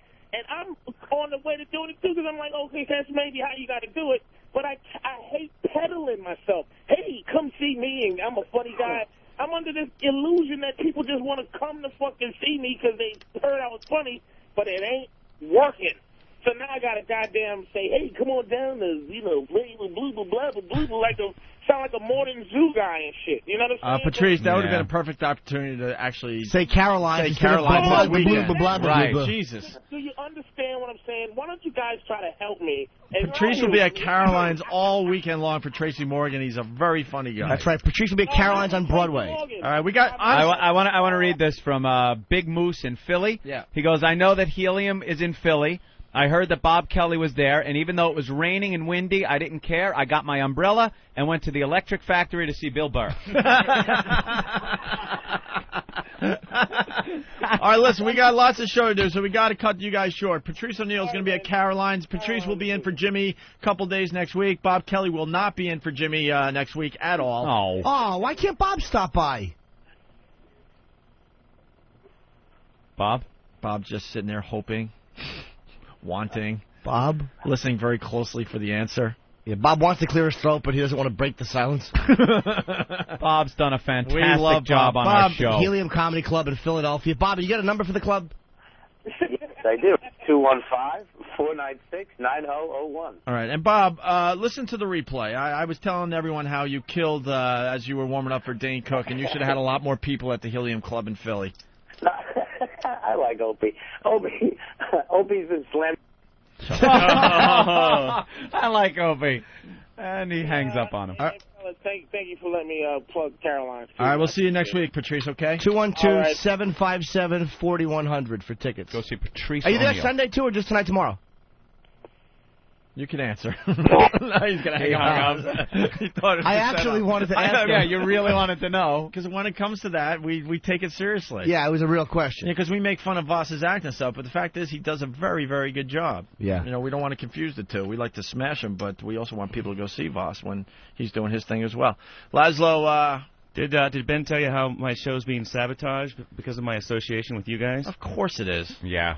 I got a call 2 days ago from K-Rock. Yeah, Laszlo is on Howard Stern's station here in New York on weekends, right? Right, I do a weekly talk show from 6 to 10 on Sundays. And I got a call saying that Opie and Anthony stickers are showing up around the station. Uh-oh. And I don't even own any Opie and Anthony stickers, so there's no, temptation there to sticker bomb. And so I said, well, it wasn't us. The only sticker that ever went up was put up by Eric when he came on the show, and he put it on the sticker door. And they got ripped down. And he said, well, also, somebody's going into the studios and moving the clocks around. I go, what studios? Well, Howard's people are saying that somebody's going into the studios and moving stuff around. And they're blaming you because of the association with us. Yeah. Mm-hmm. And I said, well, his studio's locked, and I got better shit to do than go fuck around in his studio. Yeah. Why would you turn the clock? It's not really 6:15. Tee-hee. Well, you saboteur. I couldn't believe this conversation that I was having on the phone. Like, you got to be kidding me. Wow. They are paranoid. Stern's guys are blaming me for, fucking with shit in their studio. Little paranoid. Well, he's going to be on satellite soon, and we're all just so scared. What are we going to do next? Infinity's doing a great job, though. Don't promote the replacements. Don't name them. Because they don't know what the fuck to do. Yeah, it's not me with the poker chips. It's people Opie. complaining. All right, sorry. Enough with the fucking poker chips. It sounds like you're in a fucking poker room when you're flipping them on the fucking Sorry console. about that. Sorry. Vanilla Thunder and Philly. You're sorry. Pissing them off. Yeah, they don't know what they're doing. They even talk to us. They've talked to everybody. They were trying to figure out how we could do something for them. It's October, and they have not mentioned who's doing it or started to promote the person. What an abominable job. Last Sunday I was saying that the station's going religious, that they've been backpedaling to the religious right so much that K-Rock's finally just going to go Christian. Corey and from Florida. Yeah. Corey from Florida. Great line. He goes, Howard just wants him to turn the clock back about 10 years. Bravo. That's the Howard we would be scared of. Because everybody over there is so bugging, what's going to replace Howard? What are you going to do? Da-da-da. And there's these stupid New York message or radio message boards. People are like, oh, is Laszlo going to replace Howard? And all this horse shit. So on Sunday I said that we're playing some new production for the new format, because there's also rumors that the station's just going to completely flip format. Yeah. Right. So I said that it's going to become a religious station, and it's going to have that top 40/rock production sensibility. Infinity's going to be just fine without Howard. Sirius Satellite Radio is in deep shit with Howard. Deep shit. They didn't know what they got into. They got some bills to pay. They got some serious bills to pay. The business has grown so much since they signed Howard. That deal does not make sense on any level. Yeah, but you can download shows on the portable unit and listen to them, but not live. Yeah, they got a portable unit that doesn't get live programming. No live programming. They're bragging about that. That's great. The MiFi's been out how long? Repeaters. I don't know. Over about a year, maybe? A little over a year? About a year. We got it for Christmas last year. And, and they still do not have a handheld device that can get their live broadcast. You have to wear like a backpack radio, like a World War II radio you man. Gotta look like that. Wind it up. Big antenna sticking out. People be shooting at you. It's a lovely fucking war, gentlemen. Well, don't they have no repeaters? That's why, XM has 1,000. They have 3. Yeah, well, we're just way ahead of the game. And this satellite radio thing is much bigger than any of us. Ant and I and Jimmy, we'd like to think that we're carrying XM at this point. We're not. No. We're doing very well for them. We're turning on a lot of people to satellite radio. But the fact is, it is so much bigger than us. Please. So much bigger. And Howard and Sirius thinks it's all about one show, and that's the mistake they're making. We're one of the many stars You'll see in the XM sky. Not only are we not carrying them, we all have our hands wrapped around Cal Ripken's cock, and he's dragging us. All right, so you got some fake promos? Yeah, I said there's a new morning show that's coming on in January. Oops. Oh, no. Guys, it's fine. It's like this. Even Laszlo plugs his show better than those two dipshits. True. Got the time, the day, everything. Hey, I put the CD in upside down. You put it in upside down? Yes, I did. And there's a big label. One whole side of the CD is taken up with this big painted label. See, I take my beating as well, Eric. You see? Eric, how is that your fault? I'm a dope sometimes. And how is that a beating? Yeah, right. Shucks, look what I did, yeah, guys. Right? Yeah, exactly. See, Eric, I hurt myself wow, just as much what a as you. thrashing. That was just as bad as Eric got earlier. And I'm instantly thinking that I put the label on the wrong side, like a jackass. Yeah. All right, here we go. That was not an Eric-like beating. No. You didn't scream, "Hey, asshole, who put the fucking CD in upside down?" But you guys understand, I didn't have to share my stupidity with you guys. Who put it in upside down? I could have covered it up and said, I didn't put it in. I did not have to share my stupidity there. You did share it very lightheartedly. Guys, look at this. Oopty-dope. Oopsie. Silly me. Whoops. KRST with Matthew, Mark, Luke, and John in the morning. So that's the. So we're saying it was changing the call letters. Wow. KRST, and then there's an imaging statement. Oh, like Christ. Okay, Yeah. I had to spell it out. Christ with a K. More Jesus, less Satan. KRST, the rock revelation. So that was an That's imaging really station. funny having a Christian station with all that type of production. That is great. And I said, every station needs like a big contest promo because Right. radio stations have big caller 28. Right. So here's one for the new Christian station that K-Rock's going to turn into. KRST, Christ Radio. Listen for the sound of Terry Schiavo. When you hear it, caller 12 instantly wins a Jesus prize pack. You'll get a holy water bottle, crown of thorns, iPod headphones, a Walmart shopping spree, and free tickets to the 3rd annual Salvation Fest, November 23rd at the Thrifty Car Rental Stadium in Mobile, Alabama. KRST, like Jesus, we're back again. Wow. Crown of Thorns. iPod headphones. iPod. Oh, I didn't even catch that. That is really good. We're going to play that a few times. Damn. We'll keep that for next week. We got to move along because we got Rob Dibble calling the show. Laszlo, of course, to hang out. We got Big A that's going to end the show today with monologue jokes from Jay Leno and David Letterman. The best scene was Big A walked up to Master Po and he goes, Master Po, can I... and Po goes, bathroom key? Yeah. Oh, you know? He was doing like this little pee dance out there. Oh, I'm sure it wasn't a little pee dance. No. He has the body of Peter Griffin. Cartoon character, Jimmy. Oh, that's actually boy. a good one, Jimmy. I know. I just don't know who Peter Griffin is. I'm going to have to pound myself on no, that. it's That was really Jimmy's pop culture. It's That's a little lacking, yes. Paisano of Mulberry Street in the heart of Little Italy, Anthony. We love Joey. We love his restaurant. We love the whole Little Italy thing. Who had a great dinner date down there? Big A and Stalker Patty. Right there at Paisano, Mulberry Street. They're a classic candlelit restaurant down there. Perfect for a late-night date, romantic meal. Every single pasta on the menu now under $10. And at Paisano, you mentioned XM Radio. What are you going to get? That free glass of wine. Salud. Authentic Italian cuisine made from old-world Italian recipes. And all the fun and romance of Italy in a friendly restaurant. That's Paisano of Mulberry Street. They're open weekends till 2 a.m. Paisano of Mulberry Street in the heart of Little Italy. Between Grand and Hester, call them, 212-965-1188, 965-1188, Paisano of Mulberry Street. Well, we got some audio from the Tonight Show appearance. Opie and Anthony. It's great. They're like the hottest guys on radio. Wow, that's really nice. Opie and Anthony Show on XM Satellite Radio. It starts with an O&A plug before headlines. Opie and Anthony Show on XM Radio. Very nice. Tested. Leno approved. They plugged us like 3 times last night on the show. The Opie and Anthony Show. The hottest show there is. Hottest show there is.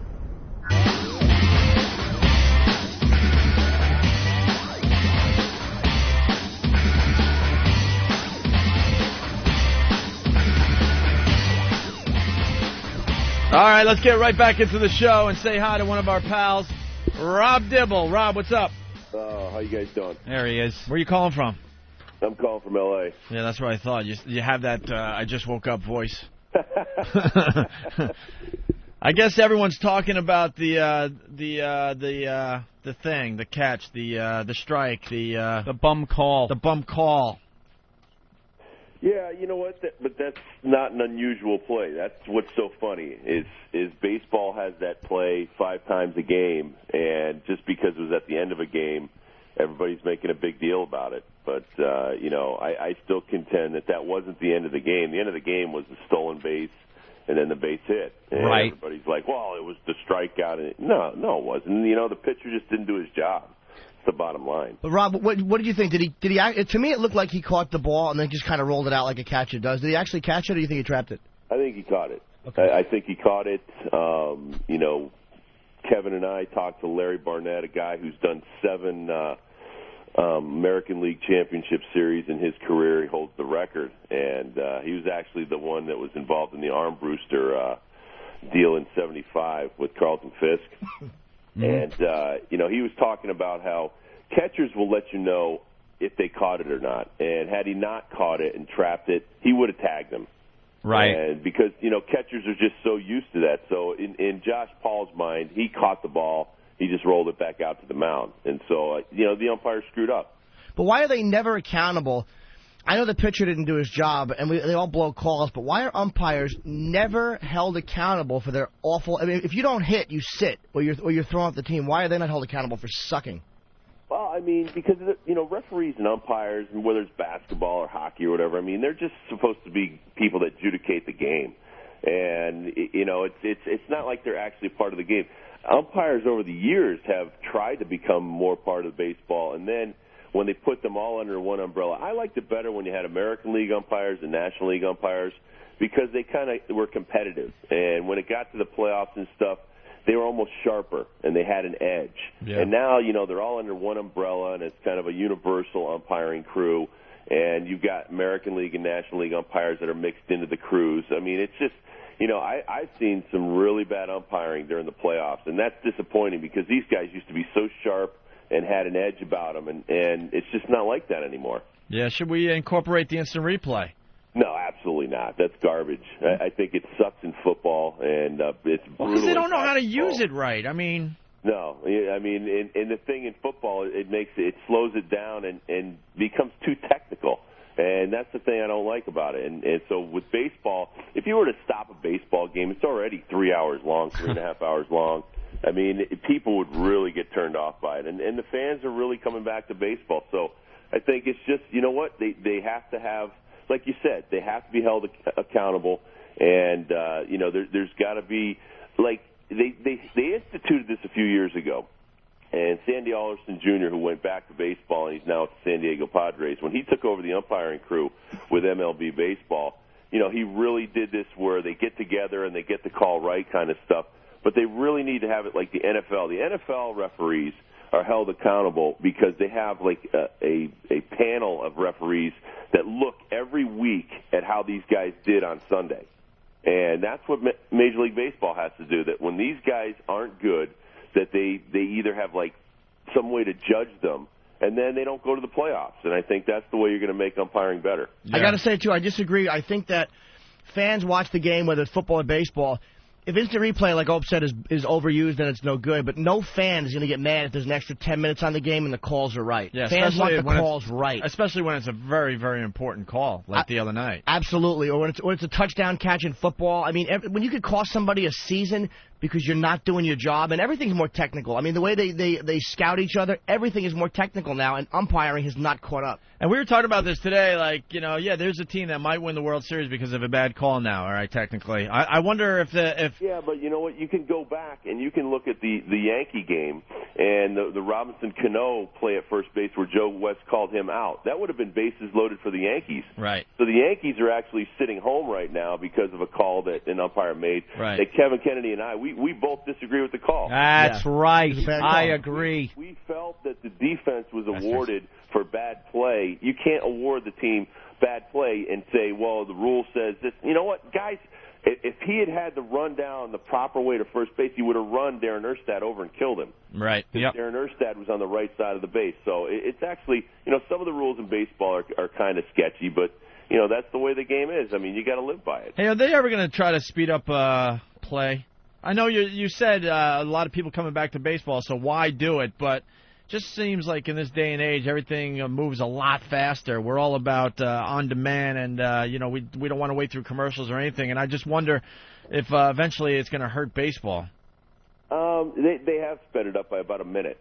I know. Well, see, I'm a big hockey fan, and I was very bitter because of what the whole holdout there for last season, whatever. But I have season tickets to the Islanders. I went to the first home game. Man, the game is so much more exciting because they're not blowing the whistle as much because of some of the dumb rules that they had in place for many years. The 2-line pass and all that. Yeah, baseball's more difficult. There's not many more rule changes you can do to make guys. They've made batters jump in the batter's box. They pull pitchers not to walk around the mound. Mm-hmm. Maybe you could take away a few pitches in between innings. They throw like 7 warm-up pitches, maybe make it 5. Right. It's always going to drag on because, especially in the National League, where you have the pitching changes and things like that, and you have double switches and, the strategy that's involved there. So it's just, baseball is just a slow sport. It's actually a lot easier, I guess, to watch in person because, you're drinking beers or you're eating hot dogs and you bring your kids.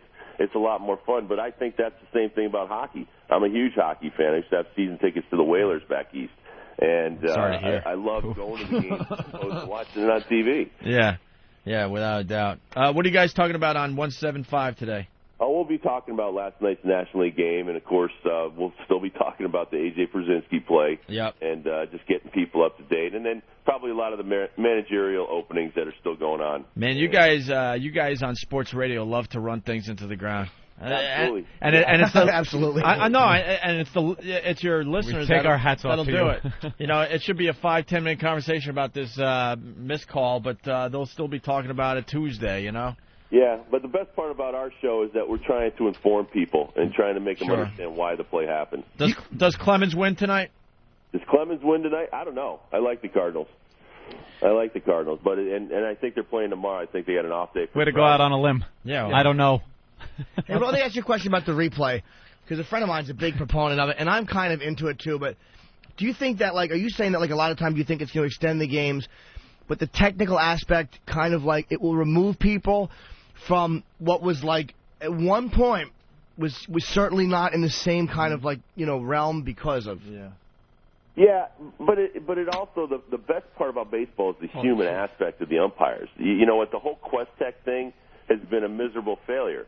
Because it's not 100% foolproof on the whole strike zone deal and having these cameras in the ballparks to kind of judge the umpires. And so I think it's made the umpires more aware that they're being watched by Big Brother. To just put sensors. If you had instant replay, it's just one more way of taking more power away from these umpires to do their job. And I think, you know what, umpires were fabulous when I was playing, and they do a great job. And the human element is the best part about the game. And then you take that away, then the game just becomes like football or hockey or basketball. And it's just, there's too much technology. And I think that's just going to it's going to spoil the game. Hey, finally, when do the Yankees fire Joe Torre? They're never going to fire Joe Torre. How about Cashman? No, Cashman will be back. You really think Torre's going to be back next year? Yeah, they owe $13 million. Plus, dude, what about the Lou Piniella thing? He just kind of... And straight postseasons, and people are I understand that, and he should be there next year. But you know how baseball is. This year, you know what? The starting rotation sucked all year. Right. And if it wasn't for Cashman bringing in those guys at the end, they would have failed miserably. Oh, dude, Cashman stinks. He stinks. But you think George Steinbrenner can see through all that and realize that was the real problem this year, or is he pull the trigger and bring in Lou Piniella, who seems to be just kind of hanging out? No, you can't change. Mel Stottlemyre said it best. I mean, Joe Torre did his best job this year in the last 10 years. Yeah, I would leave him alone. I hope you're right, because those guys in Tampa to leave Brian Cashman alone, he'll do a better job. Because Cashman is only an extension of Steinbrenner. All he's done is done the crap they did in the '80s. Go out and get over the hill pitchers and big bats. They got rid of Joe Lieber. I think he's awful. Bob Watson was the guy. The baseball genius, and Cashman, I think, stinks. And A-Rod, a big disappointment there. Yeah, well, he did a good regular season, though. I mean, I think they're in the playoffs because of A-Rod. Yeah, but you gotta perform in the playoffs. That's why you make the big bucks. Hey, Rob, you got a fan, I think. He wants to know about the rumor. Did you punch Stuart Scott? I love Stuart Scott. He's great. This guy is obsessed. Every time you're on, he wants to know if you punched Stuart Scott at an ESPN Christmas party. No, never. All right. I may have kissed him, but I never punched him. I don't think Rob wants to talk about it. Sorry, Rob. Is that the guy from Cincinnati? This guy that posts from Cincinnati? I don't know. Is that where he's from? I threw it in the garbage. He's got a few questions for you, too, there, Rob. Our listeners are the worst. Yeah, they're really brave. We're the ones that have to, run into you in Washington one day. He comments on beating up an old man in a locker room, and what was it like to throw a ball and hit a woman in the chest? Wow. You do have some funny listeners. It always amazes me how tough people are when they're on the phone or on the Internet. Yeah. To tell you the truth, I have no idea what he's talking about, and that's probably the only reason I was able to actually say that. Yeah, Rob.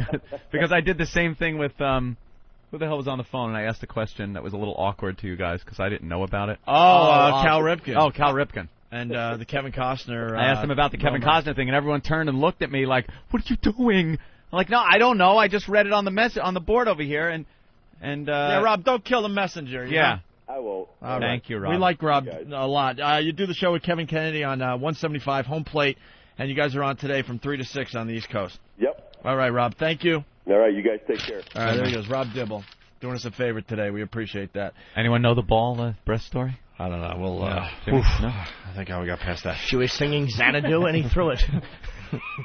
You could just tell with. Yeah. Oh, your listeners. I want to fucking kill him. Where did he get that from? Fucking people, don't leave me alone every time I'm trying to eat. Yelling out the ball breast. Laszlo, as we get Big A in here for the grand finale of the week with Jim Norton. Jimmy's going back to L.A. tomorrow. Damn, Yeah, Jimmy. So we want to end on a big note, so we got a big guy in studio, Big A. He's going to do some monologues from The Tonight Show and David Letterman. Some of the best jokes of the week that Nathaniel could find. There's 15 jokes.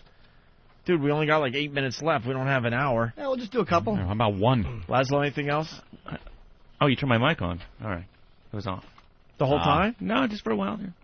He does that sometimes. CD was upside down. It's all right. CD upside down. It's cool. I didn't know you had baseball talk in you, did you? I hate baseball. All right, so Bunch I of did the right millionaires thing. running in a circle, grabbing There you their go. nuts. Fucking. It's hot. This radio show is every morning. I have to make. Well, no, let's excuse me. A couple and a thousandaire.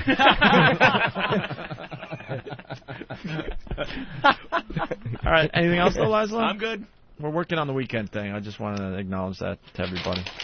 We're working on it. Thank you. We want to bring Elo. We want to bring Good. Laszlo Keep aboard. that regular man image going, Jimmy. Oh, please. Just keep that going. If I ever become a millionaire, it's the first thing I'm going to say every morning. I'm Jim Norton, and I'm a millionaire. I'll fuck all these regular guys in the mouth. Believe me. Believe me, I'm still a regular guy. There was a mouse in my electric trap this morning. Oh. So I'm back to being regular. You're not regular. I'm a regular guy. You're not. You're just a sociopath with a lot of cash. I'm a regular guy with a regular apartment, regular girlfriend, regular family, opening up a family restaurant. And a ninja That's bodyguard. me. Oh, yeah, and that. Big A. Big A. Yes. Ah. Hi, Big A. How you doing? Hey, everybody Ben? want to come in and watch Big A do some stand-up? I think we should bring the girls in, too, to let them watch. Sure, bring the girls in. Ladies. Who are these ladies? Who are these girls? One is a comedian. I met her yesterday. She's a friend of Jim's from Florentine's, Nikki. And Opie made I them forget her wait friend's name. outside. I had no idea. No, that's okay. They The just whole came. time, Jimmy, a comedian friend of yours shows up and Opie made him wait. It's all right. You fuckface. I didn't know. This is the grand finale of a week of radio with Lil Jimmy Norton. Oh, we thought we would end the show in style with Big A doing stand-up. Very comfortable for me. Glad everybody decided to come in and stand right behind the guy that fucking hates people standing behind him. That's nice. Look at him. Look at that freaking out. That's okay. No, I feel like I'm like a turtle. turtle. I want to pull my head in. You see his shoulders are going up. It's okay. Sam, He has just no back neck. up a little bit. Sam, And back has up. no neck right now. He's so freaked out. How wasn't people supposed to stand over there in the corner? It's a bit of a germaphobe. Yeah. No, it's not so much a really germaphobe. is. I'm a personophobe. I just hate people. And behind me, yeah. you're crazy people. Wow. You all right? Yeah, now I could loosen up. Holy crap. We are a bunch of freaks, all of us. We got serious problems. Mine All are right. harmless. We got Big A in studio. This is what's going to happen. Do we have any music or anything to help this along? No? Like, what type of music? Like, he's delivering a monologue. It's topical jokes. Is there kind of... do we have the rim shot, maybe? You know, like a comedian would be brought on to for Leno. Well, who has the rim shot, Derek? All right. Oh, boy, Derek. As we get ready for this, don't forget, later today we're going to all be at the Jacob Javits Convention Center. It's, thank you, Digital Life Show from 12:30 to 1:30. We'll be there here in New York City signing all sorts of shit and taking pictures and stuff. And there's a sticker stop with Danny and Nathaniel at Fright Factory in Philly, 8 to 10 this Saturday night. Behind the IKEA. Yeah. I'm sure there's only one in Philly, so good luck finding that, people. Good luck. You get handing out WOW stickers at a buddy booth at 1:30. How are you, Big A? Okay, not bad. All right. Are you a little nervous? There's a lot of people in here. Yeah, I'm always a little nervous in here. Yeah, there's about 12 people or so in here, so don't be nervous. And only about 1 million people listening, so it's not that big of a deal, right? cost not only $1 million or $2 million, right? Mm-hmm. Oh boy. Okay. It's raining like crazy here in New York City. It's been raining for the last 10 or 15 days. But I want to tell you something. It's really actually kind of nice in New York City to see puddles for a change that aren't man-made.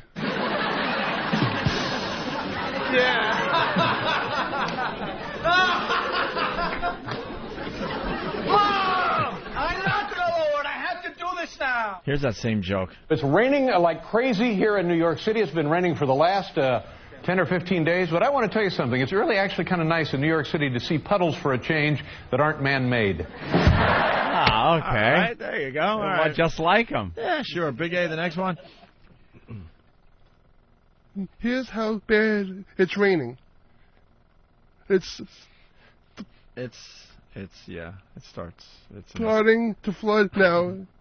And there was flooding down in Times Square at Madame Tussauds Wax Museum. A family of tourists earlier today was clinging to Jennifer Lopez's ass. That's a funny joke. That's a really good joke. All right, go ahead, Big A. Over the weekend, a huge wildfire jumped across the border from Mexico to California. Here's the really strange part. Whoa. What's that sentence again? Because he jumped over it. Yeah. Here's the really strange part. Today... STR's not a problem for him. Today... It's just ST. He got a job at Walmart. What are the odds? I'll give you the crickets on that one. All right, try 4. There's a lot of Columbus Day sales going on, and I don't know how that happened. But Columbus Day, a lot of sales. Everything is on sale. As a matter of fact, in Times Square, the hookers today are $14.92. Want to bet that's a Letterman joke? Yes. Holy shit, enough with the hookers in Times Square. $14.92. The last time his act was edgy.